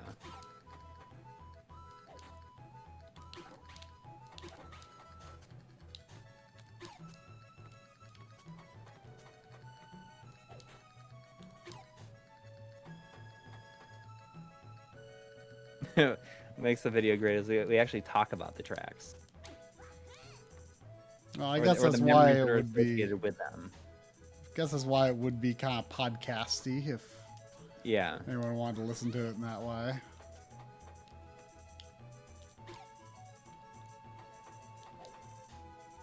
Oh, okay. Yeah, I mean, that was the list that we had. And I do know that there's another version that swaps that out. So.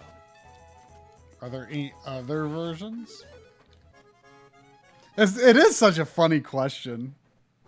What? Game Like- from the year that you were born? Yeah, because I mean, just Yeah. to me, it makes it sound like the guy must be really young compared to us, at least. Like thinking like, oh, Well, I no mean- one in their 30s is going to do this. No one in their 40s is going to do this. Yeah, I mean, for love of the game, it says, seeing you guys struggle with what game to pick for your birth year made me happy I was born in the 90s. I mean, even if I was born like 2 years later, there would have been so many more better choices.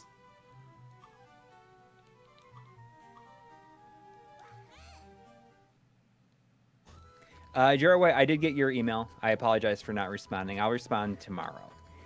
I was just trying to finish this video. And whenever I'm like basically in the home stretch of finishing a video, I let everything else.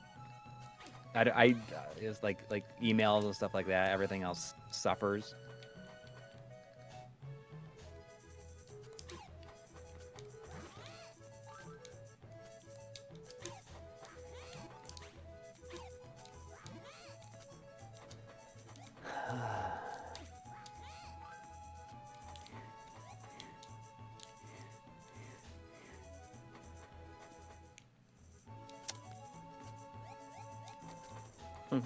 Blade Brown in the chat asking the hard questions tonight.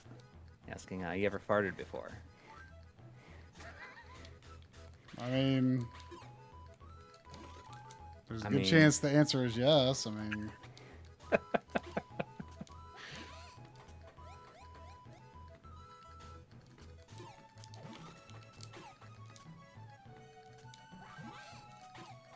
mean, once you have a 5-year-old, it's amazing how much life becomes about farts. I've nicknamed my son King Toot.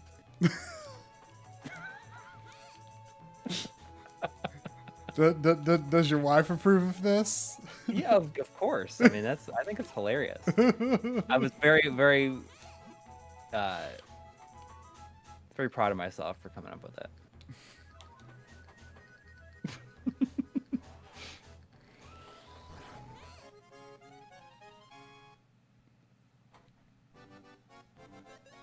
We got $4.99 from Franklin Brown.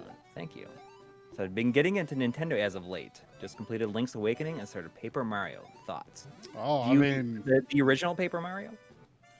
I mean, when you say getting into Nintendo, I mean that is vast. I mean, are you relatively unacquainted with anything on Nintendo systems?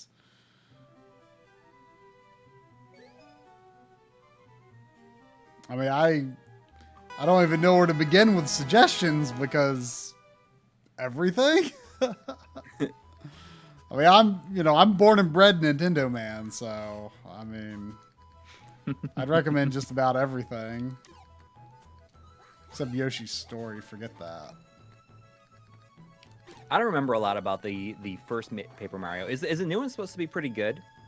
Is it a return to form for the series? That's what I'm I really don't know anything about the battle system. I mean, visually it looks amazing.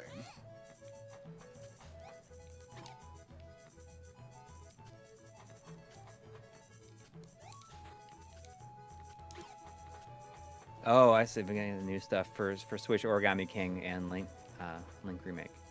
Not a return to RPG form. No, that's a bummer.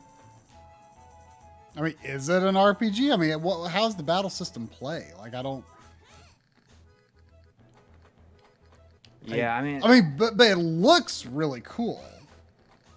Yeah, I mean, it's interesting because I mean, Thousand Year Door is amazing, and it's just They've just never, they've never even tried to like do that. Recapture that. Yeah, and it's weird. I mean, why? I mean, it's clearly what everybody wants, I think, from the series. So it's weird that they just won't do it. Because, I mean, it makes me think of, I think I said this last week, where it makes me think of Kirby, where we're just giving these spin-off games, while good, were not really what a lot of people wanted. There's a lot of people who like prefer like the weird spin-off Kirby stuff, though. Which a lot of that stuff is good. I mean, it's a lot better than a lot of other game series, you know, just doing, you know, alternative stuff. But I mean, even when they did platformers, they weren't doing anything that played like Superstar. And that was all I wanted. I didn't know, honestly, that's what other people wanted. But then, you know, they've done 4 games in a row that play like Superstar. So, right. Well, maybe not exactly in a row. I mean, there was Canvas Curse, which I didn't like as much as, or Rainbow Curse, which I didn't like as much as Canvas Curse. But I was thinking about asking, I was thinking about maybe seeing about asking for Paper Mario for my birthday. I mean, I don't know what to expect from it, but like I'm open to it being different. I was open to Sticker Star being different, but I didn't like its particular brand of different. I feel like Color Splash is going to be one of those games that is going to be expensive on the Wii U because it came out very close to the end of the system's life. Mm-hmm. And it's one of the few games not getting a re-release. Yeah, I mean, I was waiting so long to buy it because, like, I was like, oh, Wii U's going to go on clearance at Target anytime. They still have it, you think? They might. I don't know, but like I never saw it go on clearance at any rate.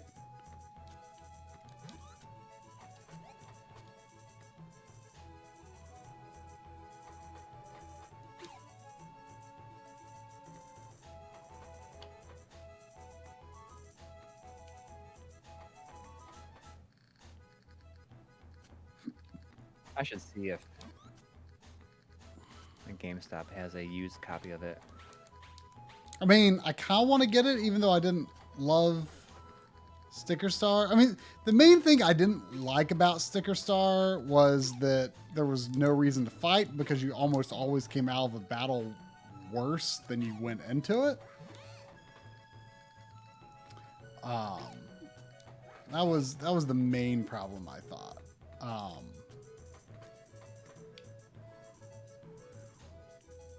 Uh-oh. I may have just got myself stuck. Yeah, I think we'll have to retry this room. Like, I liked the idea of it, but you always came out worse than you went in. And, so it just didn't make sense to fight. And then bosses would often have, like, these required or basically required, things that you had to bring into the fight, and there was usually no like warning that you were like, oh hey, you need to have this before you go here. Like I got into several fights where it was just like, oh well, I either have to throw the fight or just reset because I don't have this thing. Right. So that was pretty annoying. Like if Color Splash can address either of those issues, then it might be good. You know, but Origami King, I assume, plays differently. But I don't know. I mean, the battle system looked different, but I don't really know what it's about.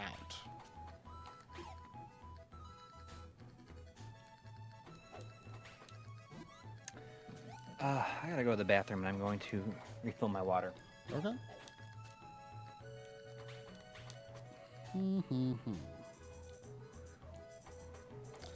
How do I... Oh, wait a second. Didn't I basically have this solved before?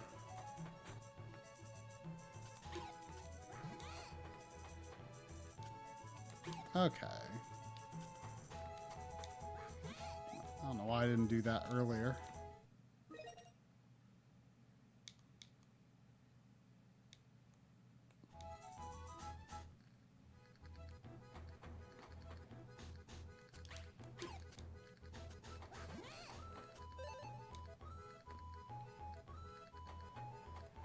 Hey, Artemio. Good to see you in here.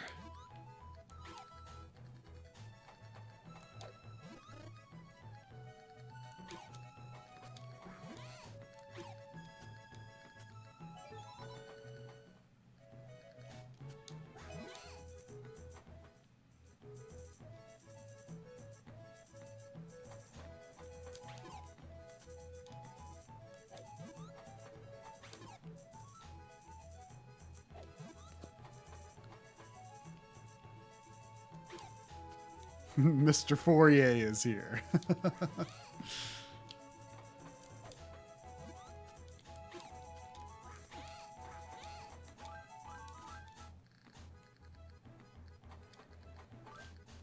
I'm kind of surprised by the variety of backgrounds in this game. Like, I kind of expected each world to basically have the same background, but they tend to be... Uh-oh. Tend to be different. Just got a sync drop. Probably the fault of the HDMI splitter I have it connected to.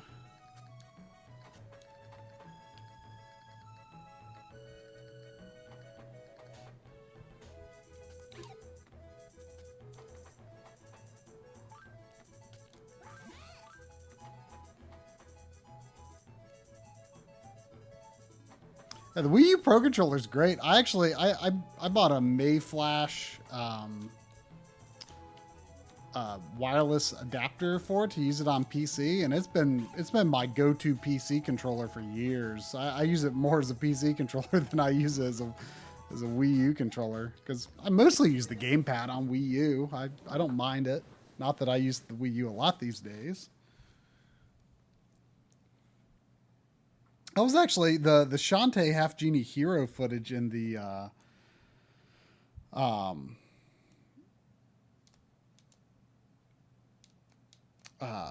I was going to record that version just because that's why I played. And it was playing off of external storage, and it was like stuttering a bunch. Like, and it didn't do that when it didn't do that when I played the game originally. So it kind of alarmed me, because I was a Kickstarter backer. So, you know, I had the digital version of that, but I have a physical PS4 copy. So, you know, I was still able to capture it through that, but you know, because Coury said that Wii U that he got used at GameStop, like, he had some issues with it. And so, like, I'm kind of worried if, like, Wii U's are, like, going to be unreliable in the long term. But I suspect it was just a storage speed issue.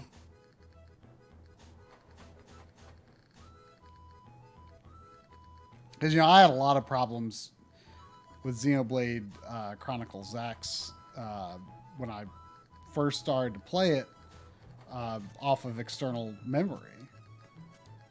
And I had to put it on the internal memory to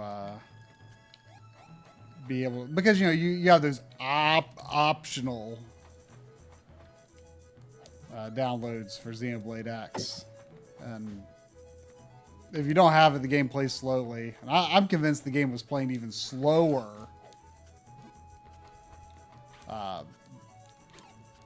than it would have with it using that old external storage. But I'm using a Samsung flash drive now. And I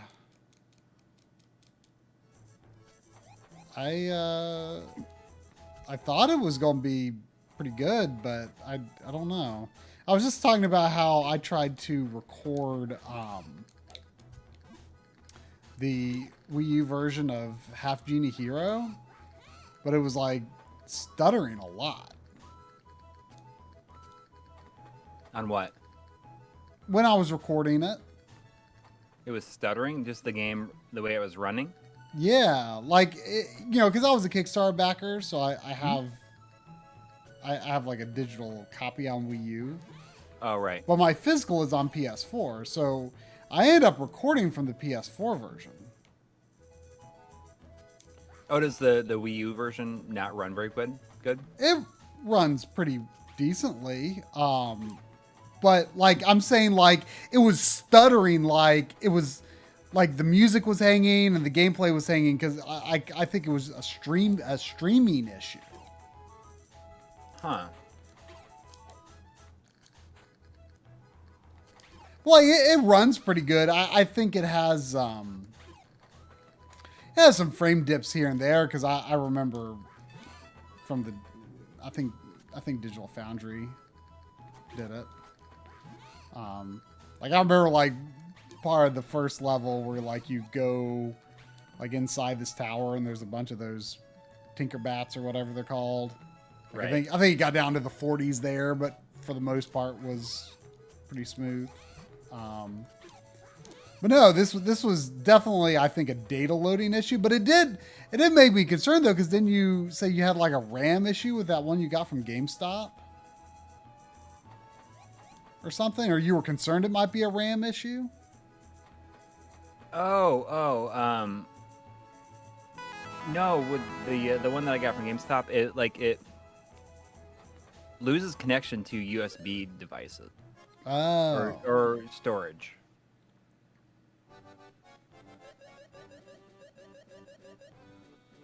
There's a $2 donation from Scott F. saying Video Game World, Reno, and Huntersville. Great try. I assume he means the renovation. It is great. There was a very few clips from Video Game World and Analog Frontiers Part 2, and I was there on, they moved. I've told the story before about how there was the witchcraft store next door that burned down.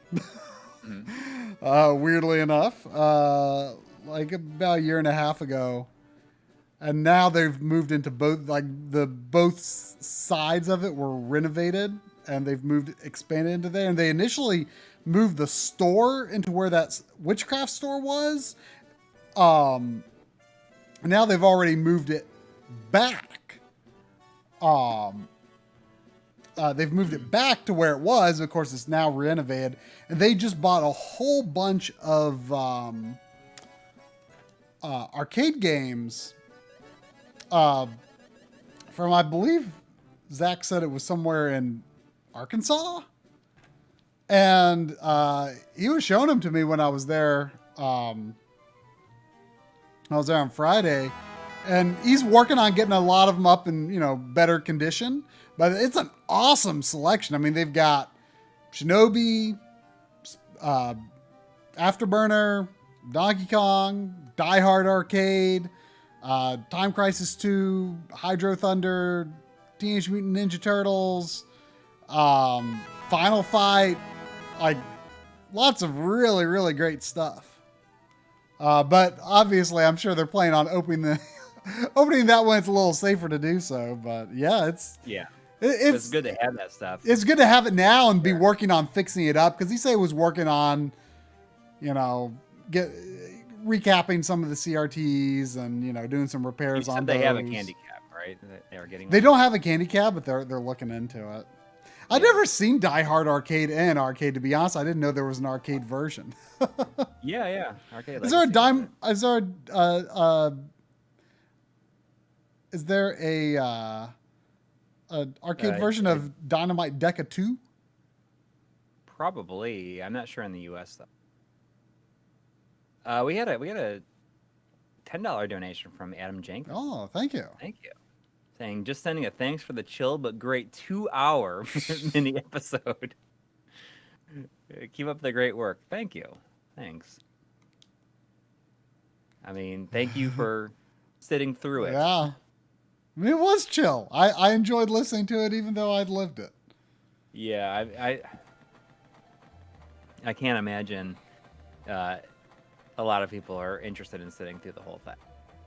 But thank you to those who that are. Runtime does not scare off too many people. This guy was the first boss in Klonoa 1. Oh right? yeah, I mean he was a major character in the first one. He's kind of a recurring character at this point. I don't think he's always the same one. Oh.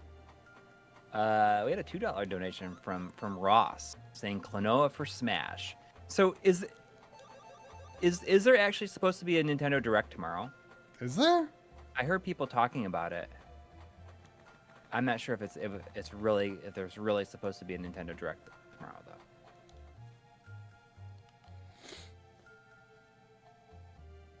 I mean, it was super weird. They just like announced Origami King like with the trailer, no Nintendo Direct, nothing leading up to its release. Mm-hmm. What is? Oh, so this is kind of almost going to be like a race. The next video is going to be an IPS screen video that Troy is going to do before going into Analog Frontiers 3. IPS Game Boy. Yeah. Screen mods. Dang, Joey's been getting tons and tons of awesome arcade games. Oh, really? Yeah. What's he been getting? He's saying he just got Die Hard. Oh! He's been getting crazy, like a crazy amount of good stuff. What was the other thing? I would like Klonoa and Smash, by the way.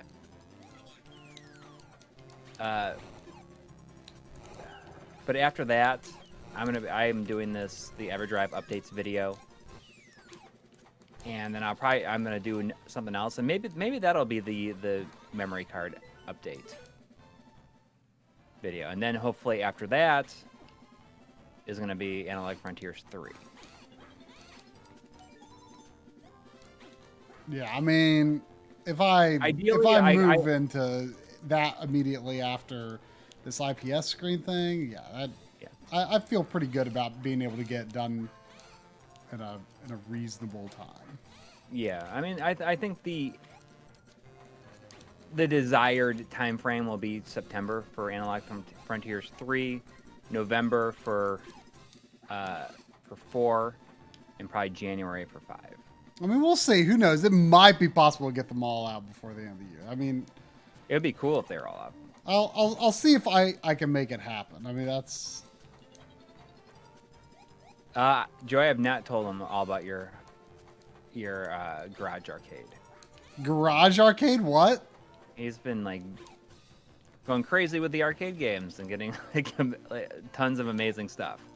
Like, So when I do this is super he gun, I can setting up like actual machines or? Yeah. Oh wow! Like, are you getting the actual cabs too, or just like candy cabs? No, actual cabs for a lot of them. I don't think he has. If someone else is selling if there's like a good candy cab for sale here for like a reasonable price, I have like a spot that is like perfectly sized for it. Over there in the corner.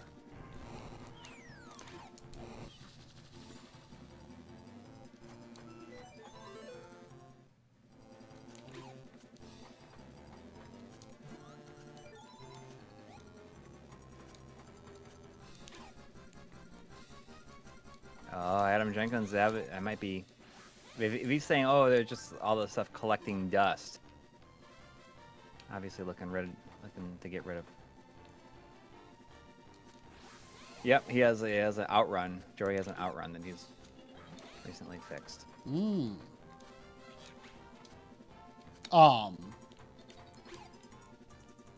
know, there was a comment on Analog.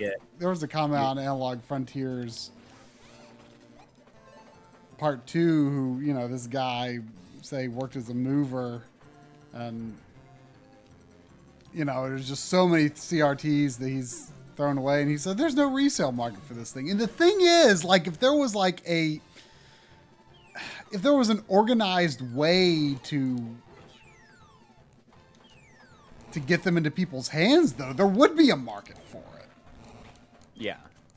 Like, it honestly, I don't understand why thrift stores stopped selling CRTs, because you would think they would Now have. would be like the time they'd be making bank on it now. You would think they would have been selling. I don't really understand. Well, I mean, especially, I'm surprised that they don't start taking them again. Because, like, they would be able to sell that stuff now. I'm going to lose.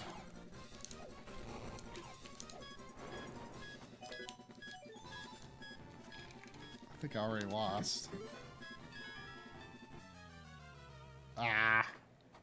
Brent is saying, is it true that that one time you ate 3 ice cream sandwiches in 3 minutes on a dare or a date from Dave White? I will not confirm nor deny, but it's a very good possibility that if it did happen, we were both wearing our dad shoes. Dad shoes? Yeah. My I don't know. We had like a little back and forth on Twitter a couple of years back where he has like this pair of like these white gym shoes and he calls them his dad shoes. I have a pair of like white New Balances. I'm like, I mean, they're totally dad shoes.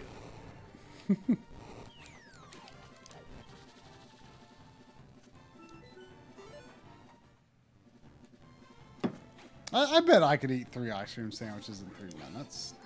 I don't think I would want to, but I think I could.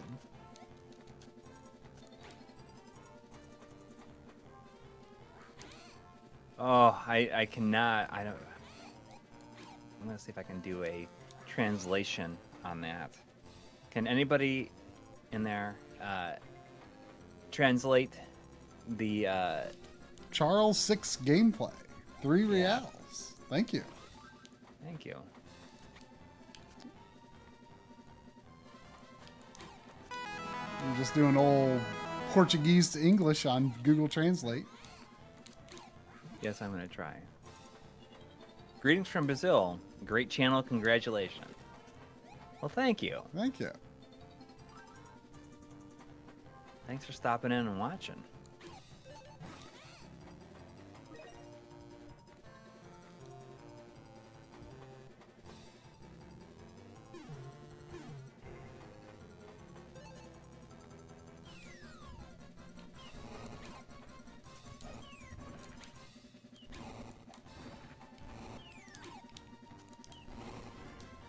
I saw Smoke Monster was in the chat earlier as well.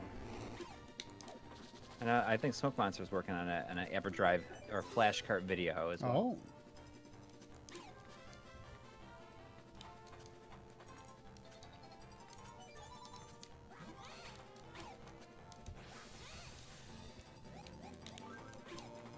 Oh. Nope, yeah, there he is. Oh, sorry about that. Hopefully that wasn't too loud.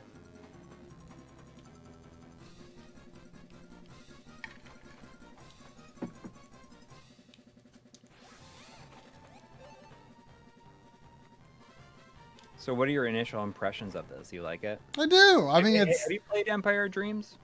I haven't. I mean, this just happened to be the one that was at the store. And I know they're basically the same game, you know?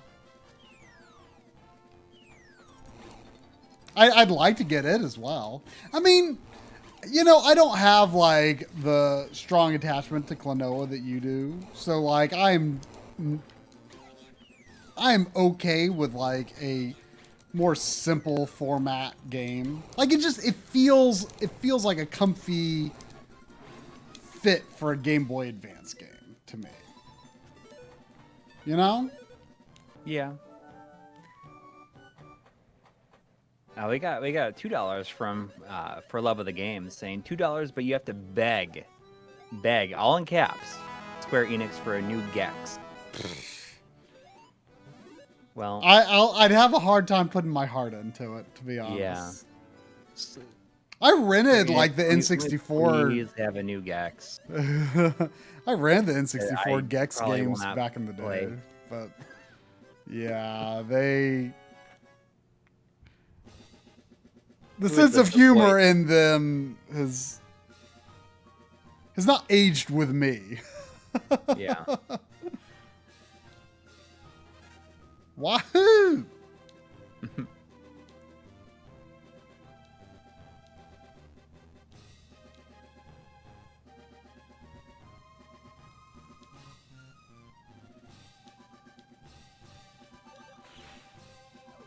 Yeah, I mean, I'm not a passionate Gex fan. But what if they brought back Gex and it was unbelievable?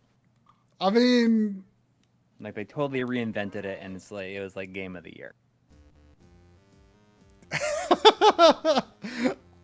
I mean, you know, I guess it. I mean, it is not impossible for it to be good.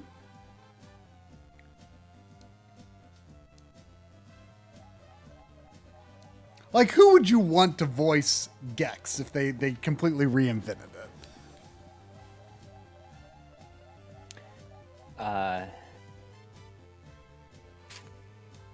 I don't know. Nobody. Give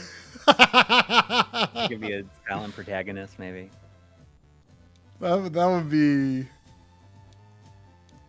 would be a change. Yeah. But people like if they legit made Gex good and made him actually funny. I don't know. Wouldn't it be great if they if he's voiced by Morgan Freeman? Like that would be amazing. I'd play that.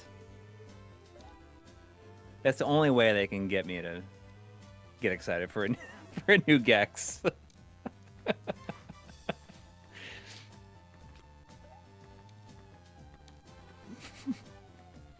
mean, like, I don't know, like Bruce Campbell or someone. He could be funny as Gex. Yeah.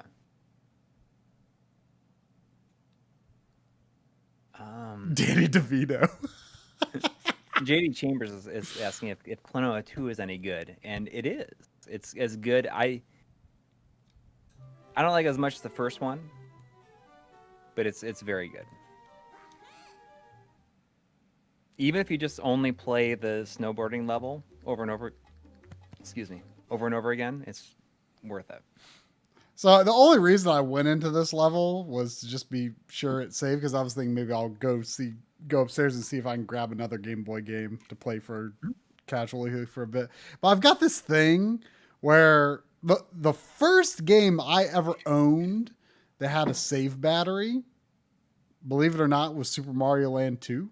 Like back in the day, I did not own. My cousin had some, but I didn't own any NES games with save features, and I got Super Nintendo late. And you know, this is something I should go back and verify if this is the case, but I remember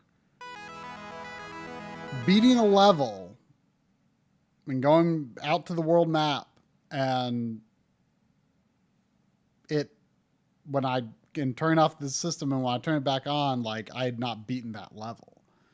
And so ever since then, I've got this habit of like, if I don't know when the game actually saves, I always go into the next level before quitting. Ever since then, even though I'm sure like it probably saved before I went into the level. What you should really get though is you should get Operation C, so you can try out those diagonals. Oh, okay. Yeah. Okay. There was a $2 donation for Love of the Game saying hashtag I haven't had Gex in 20 years. Quite a while. $2 from Ben Brody. Thank you. Says you can call me crazy, but I want an Uncharted 5. I mean, technically, Lost Legacy was basically an Uncharted 5. If they did do an Uncharted 5, I would want it to be more similar to, I guess, like the first 3, without like so much like wandering around, rope swinging.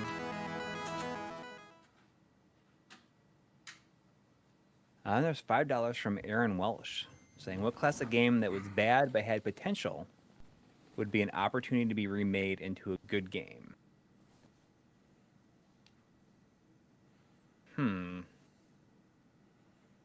What classic game that was bad but had potential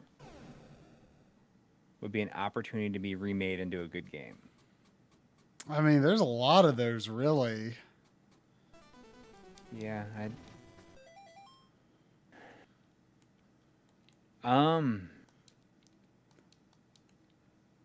mean, you and I sort of discussed this recently with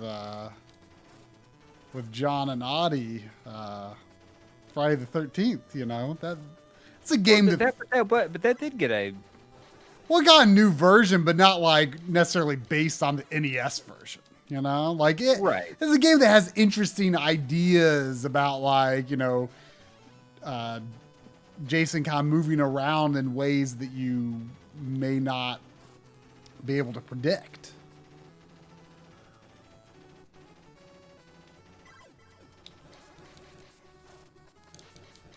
I actually already had this game out because I was testing the diagonals on my DMG with the IPS mod. I'm not happy with the diagonals on it. I'm going to see if there's anything I can do about it later. I'm not sure. What would be another good game that had good ideas? I mean, you know, there's lots of games that were like ahead of their time and were not appreciated back then. But like, I still think in most cases they are recognized as good games after the fact, or at least by the people who, you know, say they're great. Simon's Quest would be a really good example. Not that I think that the original is bad. No, personally. I don't think it's bad. But I mean, I could if there was like a remake of it, I bet it would be pretty great. I mean, my grandfather, Robert Carlson, is saying that Phantasy Star 3 is a good example. And yeah, I could see that as well. You know, the best thing about this game is it has no bad weapon. He has no what? No bad weapon. Like, the fire is good, the spread is good, the homing is good, regular machine gun is serviceable. Like, every Contra has, like, a weapon I don't love.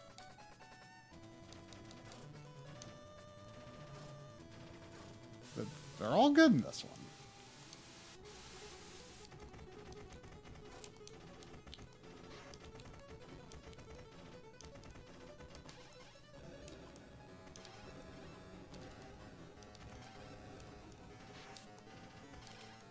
I mean, some people could say Bubsy would be a good example. You know what? Speaking of Contra, you know what I might play next week? Mm-hmm. I've thought about is I should play Contra Rogue Core. Oh, I didn't even know you had it. Yeah, I mean it was cheap. I mean it's like. Was there not another copy? I mean, I would have taken it too. I wonder if it has online co-op. I mean, I don't have it. I know, but I'm pretty sure. Was there only one copy? Where did you get it? $12.99 on Amazon for Xbox. Really? This week. $12.99 on Xbox? I'd buy that.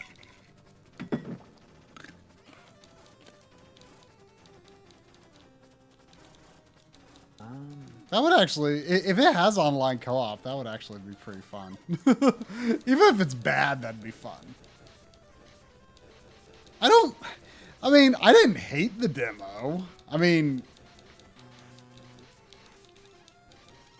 you know, it's not what I would like from Contra, but I didn't hate it. On Xbox One on Amazon right now, it's $11.99. Seriously? I'd buy that. Where'd you get it? I got it from.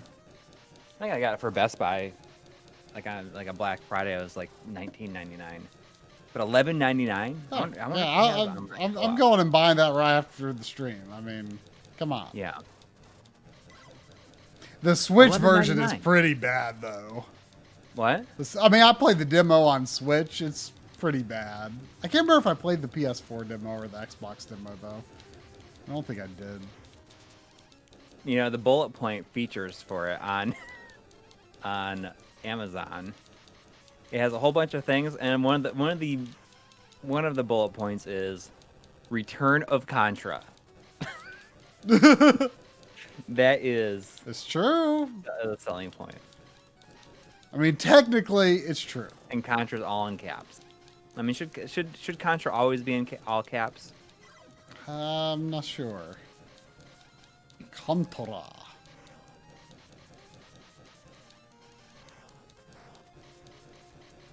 They did also have Super C at Video Game World. I mean, you know, Arcade Super C. Which is not... I mean, I'm always happy to see Contra anywhere, but I am not a fan of Arcade Contra. But I don't know if it has online co-op. Can anybody tell us if it has online co-op? That might be fun. I'll buy it regardless, though. I mean, Drum and I'll co-op it sometime.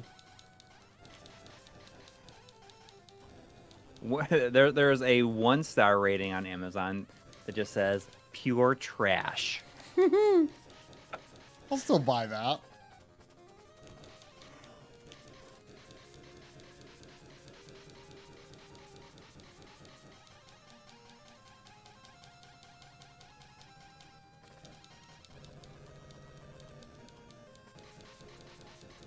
Maybe we can do that next week. That might be fun. Not part trash, just pure trash. I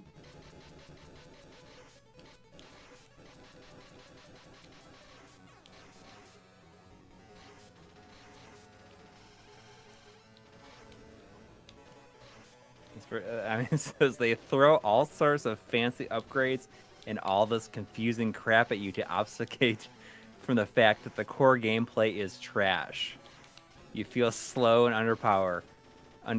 The aiming is clunky. Hard pass after an hour of playing.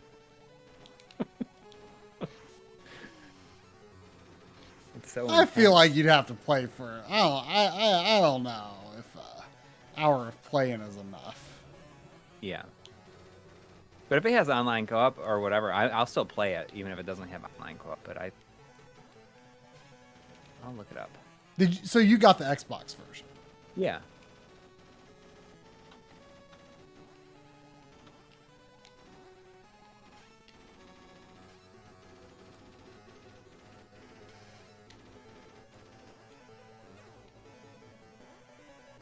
I played badly, but I mean, I think the diagonals are pretty good.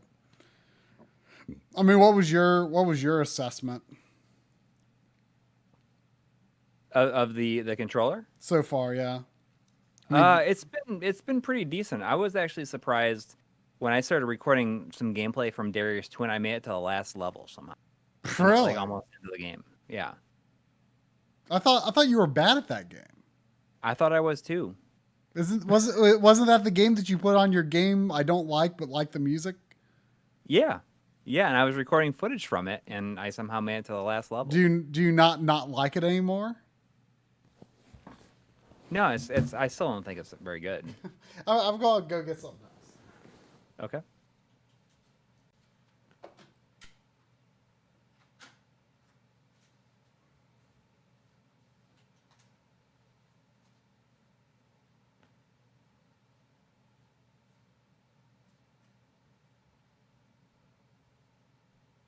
Well, he'll be surprised what he gets. I'm not sure what he's gonna.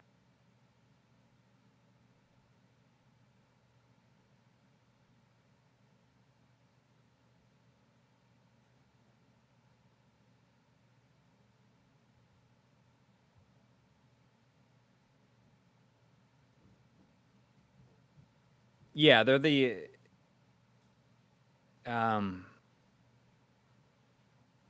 we have now updated the Bluetooth receivers to try it with the official Switch controller. Although I would like to. All right, you ready for this? I don't think you're going to be ready for this. So get this. Apparently, Contra Rogue Core is up to 4-player co-op online. Wait, say what? Apparently, Contra is it's Mr. Pants. It's Mr. Pants. Apparently, Contra is up to 4-player co-op online. That's kind of crazy. Yeah. Sounds kind of cool. So, okay. For anyone that doesn't know the story behind this, I bought this on Friday at Video Game World. They had a number of GVA games that just jumped out at me. I'm like, oh, I really regret I didn't get Contra Alien Wars. But so way back in the day, they're on on the old rareware.com. They had their mailbag, and the guy Lee Loveday, who also did a lot of the writing in their games. I don't know if he still works there or not, but he answered the mailbag, and at the time, I was just like, British humor. I don't understand it at all, but I just like the way British people write things. It's so funny. And he invented this like badly drawn character wearing, underwear and a bowler cap and a mustache. And it's Mr. Pants. And he was like this recurring character in the mailbag section on the Rareware website. And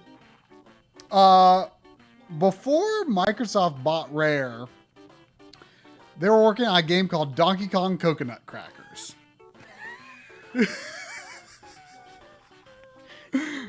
And I don't know if that's better than a game title. It's Mr. Pants. And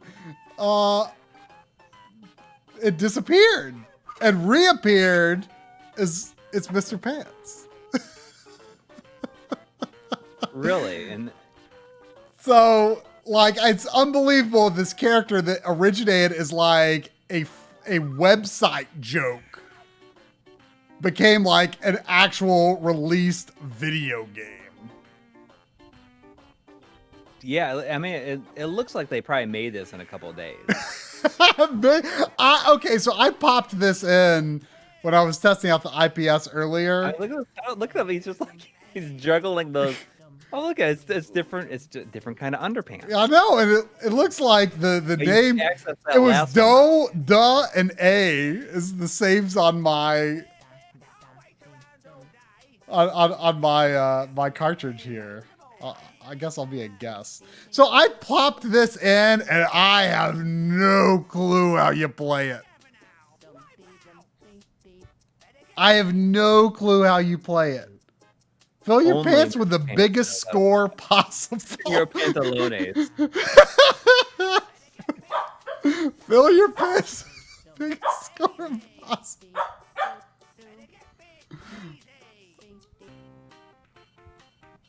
So, can anyone explain how to play this game? I think you just try to make big squares out of the pieces. So you can overlap different colored squares, but like if it's the same, like this red, I can put on top of green. But if there's any red overlapping with red, I can't do it. Like that's all I know, but I have no clue what the objective is. The basic idea of the game is to create rectangles, which have to be 2 by 3 blocks or larger to clear them from the grid. So if it's a shape Blocks other than placed on top of blocks in the same color that are already in the grid. So then, like, if I any other color. Okay, so like that sort of makes sense.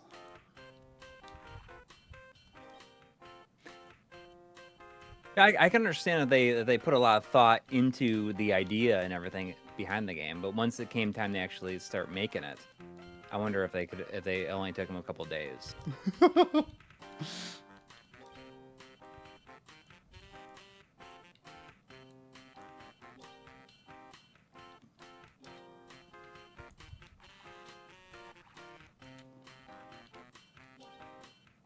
Maybe it's secretly the best puzzle game of all time.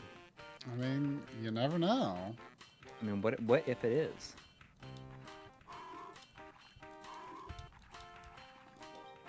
How much did you pay for this? $12. Not bad.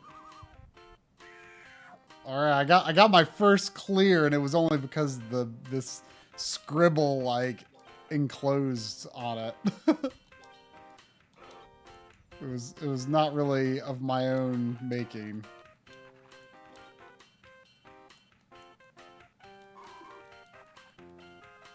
Mr. Pants. What else can I say? It's Mr. Pants. It just is. Oh, marathon failed. The graphics are just like, you know, it's just underpants. There's underpants. The whole motif. I bet Monty would love this game. Probably, he'd be so into it. Alarm clock screams. It's with $1.99. It says, "I love this game. Ryan Stevenson was the artist." I don't know who Ryan Stevenson is. I mean, Lee Loveday is the one that made the original character. I was there when Mr. Pants was created. I was there years before Mr. Pants had his own video game. It only looks like a bad game because Try isn't paying attention. This puzzle mode, you know, where you're just clearing the stage, seems a little more manageable for me. Yeah. I mean, it's the first selection on the menu, so maybe this is the easiest place to learn to play it.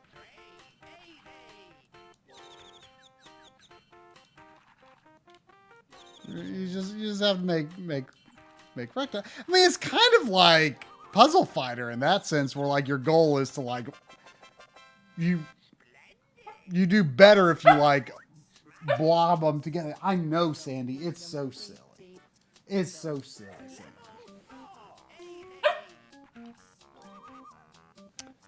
Mike May, we did not order any of the analog V2.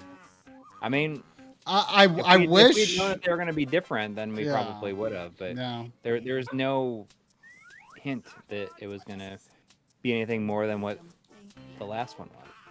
But I'm fairly convinced that there's going to be a cheaper version of it. It's going to be more in line with the Mega SG and the Super NT. Just going to be like just kind of a cheaper, smaller unit with a smaller footprint, because I just don't feel like there's any way that they would go through all of the trouble of making that whole like the new OS and like the new board layout and all this other stuff without using it for something. I screwed up. And honestly, for me, like I personally would prefer to have like a smaller version anyways. Oh wait, is this part of the playfield? It just seems like a lot of work to not do anything else with it, especially if people had known it was coming in this form, then more people would have pre-ordered it. They would have bought it.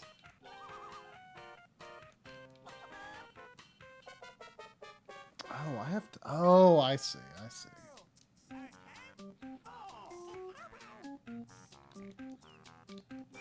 They do their own thing, but I'm pretty convinced that I just don't feel like they're gonna let it go to waste.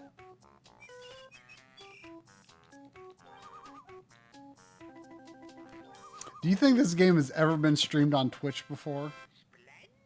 On Twitch or YouTube? YouTube. Either. I mean, well, I feel like this seems. Do you think anyone has ever played this on a GBA consolizer?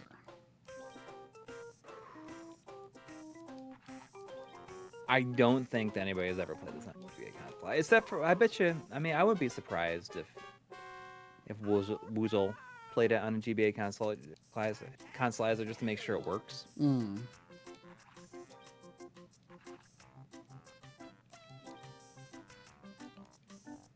How am I supposed to clear anything like this?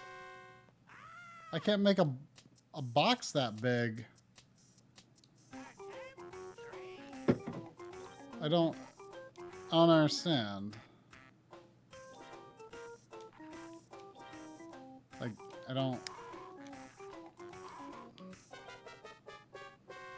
know. Why don't you ask your boy Mr. Pants?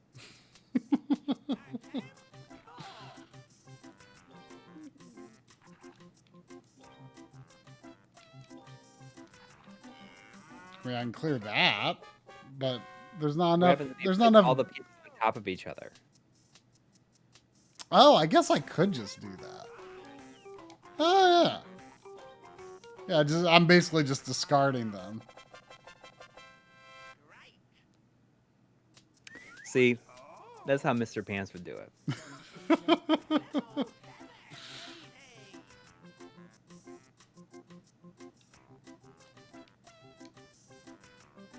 Adam Jenkins, I'm pretty sure that they are taking they're doing another run of the cartridge adapters.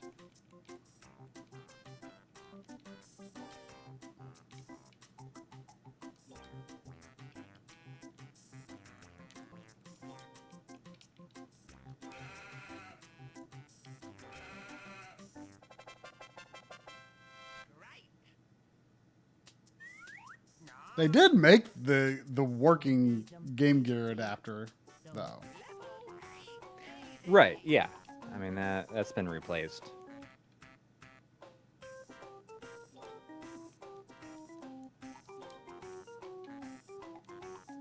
But, I mean, there's no way that they can, restock a lot of this stuff currently. Yeah. Because of everything that's been going on.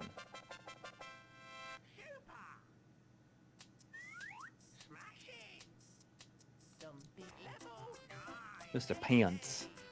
Mr. Pants. Is Mr. Pants, I presume.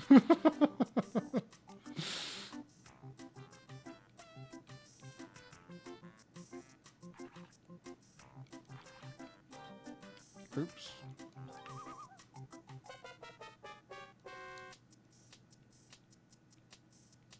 Well, I probably shouldn't be making too much progress since I'm playing as a guest on here.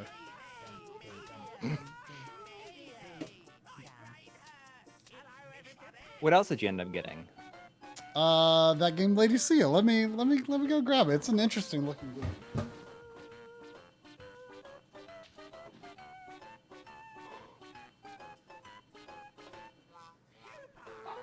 Senor Pantalones.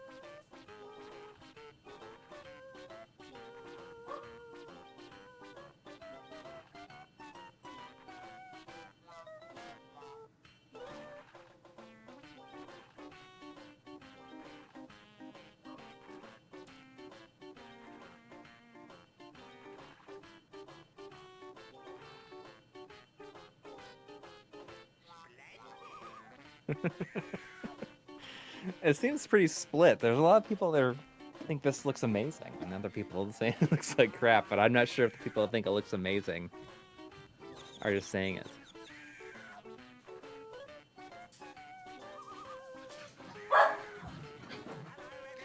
Any reason you wouldn't get an ABS, I think, is a good value for HDMI output currently, just to have a top loader. The ABS is amazing. And, I mean, before the NT Mini Noir was... the features were announced, it was still the only one that had interpolation.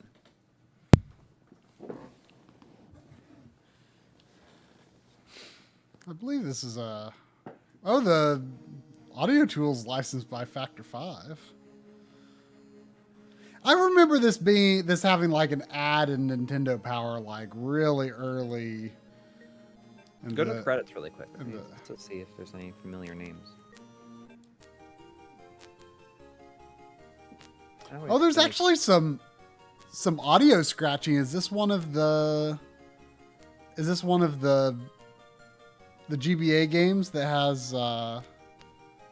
some pops with the something about that scratching is really making Sandy look at the speakers too. Like there's a very few GBA games where the digital audio will pop. I don't know. With the All right, console. Go ahead and start it. I don't know. Play as the guest. I'll just do new game because this is what I was doing in my testing. So I'm just skipping the story. But see right here, see how like there's this like these flat colors with these bold outlines. It causes that IPS screen to go absolutely nuts when it scrolls. Unplayable? Unplayable? Is it make it look unplayable? It's pretty obnoxious looking. I mean, it's I guess about as playable as like, you know. It probably looks worse than like RF noise on a CRT. It's about as unplayable as like, you know, RF on a HD TV. We had a $5 donation from Container 7 saying thanks for the music episode. Well, thanks for watching, for sitting through the whole thing. Well, I kind of like the look of this game. Like it's the flat shading and the animation's kind of nice. I mean, it's an early GBA game. Yeah. I'm not really sure much about like. I was just saying yesterday we have to get our firmware updated on here. There's a 1.1. Oh right, I wonder if it would fix that. I mean, it's possible. I think that it's streamlined some of the DVI Plus audio stuff. Yeah. Scepter Sever is asking what your color and gamma settings are. Let's see. It's been so long. I forget. Oops. I didn't mean to switch that. I turned DVI Plus off. Let's see. I guess I have nothing set. I just like to leave it off default for this, but I kind of like doing a more muted shading for original Game Boy, but I was not quite happy with anything I came up with for changing the colors. But I mean, you know, I can definitely see the argument for it. Mm-hmm.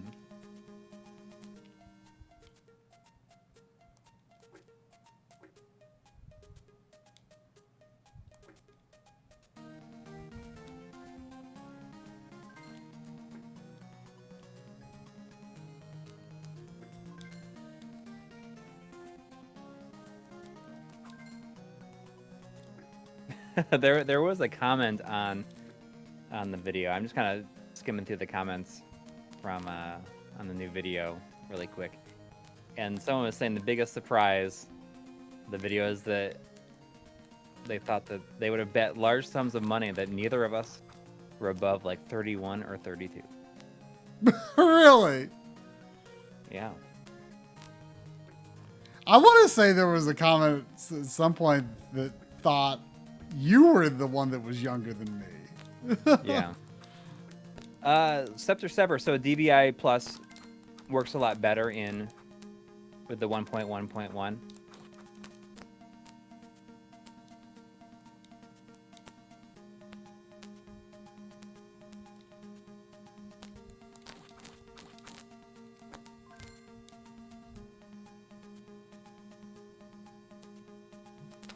I mean, this is a kind of a cool looking game. The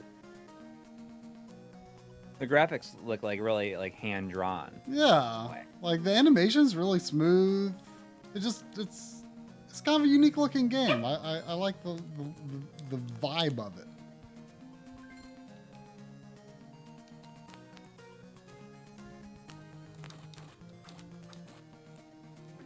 Third question: how do you pronounce this game?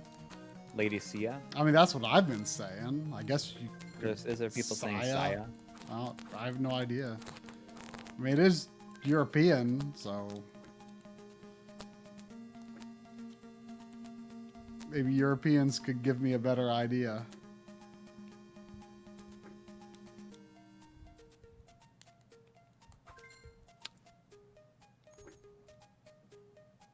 Right, we're gonna send our systems away to get our firmware updated. We don't have the device to do it here. So it does make it a lot better, though. I mean, I wonder if it will work without needing a splitter. The DVI Plus. How do I get off of? Oh, I hit down. Oops. To normalize the signal. Wait, say, I'm running through a HDMI splitter, which seems to let me capture and have the DVI Plus on my TV. But if the firmware update fixes it, then I wonder maybe I wouldn't need to run it through that. Well, yeah, that's what I'm saying. Well, that's what Jeffrey K is saying. Did it help with him, or does he not know? Said that I stream and I don't need to run it through a splitter anymore.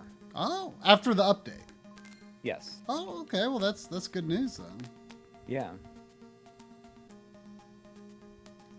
I was doing analog, until I realized that running it through the splitter fixed it, and it's just more convenient, Yeah. I didn't mind doing the analog particularly, but I bet if we asked Woozle, he'd probably do it. But I think that I had mentioned I sent Jason from Game Tech a message asking if he would do it. And he's like, him and his wife just had a child, so like he hasn't been doing a whole lot lately. So, but I mean, we could always maybe ask Woozle. I bet he would do it. Or if we can just find someone else local. I don't know anybody else that is equipped to do it. We might be able to ask around.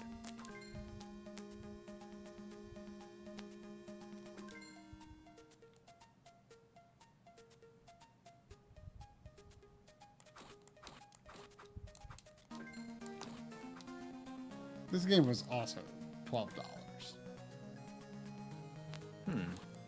Klonoa was $30 though.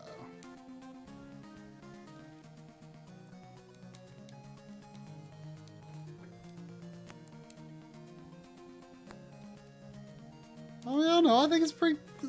Seems like a pretty nice little game. I mean, it feels European. Yeah. So does this Mr. Pants. This Mr. Pants also feels European.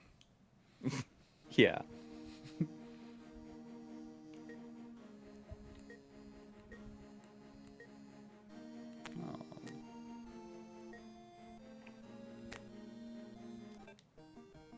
Please wait. If you ever see it, you should get Pinobi, which is a Game Boy Advance game. They had Astro Boy. That's a treasure game, right? Is like Omega Factor. I forget, but it was like it was like $50. Yeah, I mean that's inexpensive, but it's supposed to be really, really good. It has good music. I mean, if I to drop $50 on something like that, I feel like I would need to have tried it before, and I haven't. Mm-hmm. So I'm sending you this Game Boy Advance. Everdrive, yeah. So I should give it a try. Of course, I could try it on Mister too. Yeah, this seems like a nice little game. Look at this edge animation.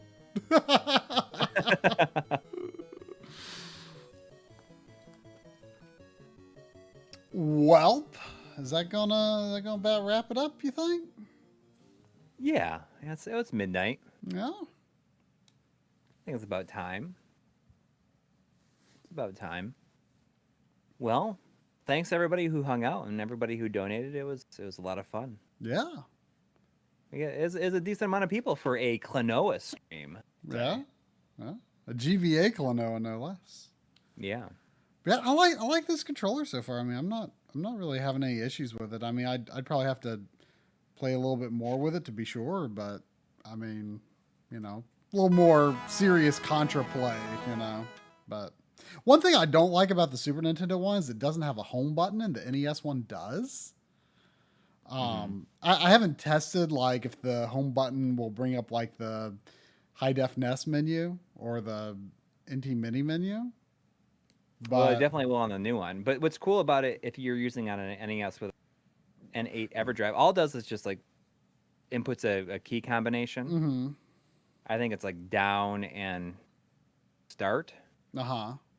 And if you're using like the N8 Pro, you can use that. You just hit the menu button to go into the in-game menu. Well, see, create space. What I like about the M30 though is that it doesn't seem to input any combination necessarily. You can set the menu hotkey to be whatever you want. And I always said to be something that's like virtually impossible to hit and just use the menu button, which was what I would prefer. Like I don't love hotkeys because I feel like almost anything that you could set it to, especially ones that only use like 2 buttons, like, you know, the NES ones, like it's really pretty easy to hit it, especially in certain games. So, yeah. We had $1.99 from Gaming Blows saying "Don't go" with a crying face. Well, it is about that time, I guess. Yep.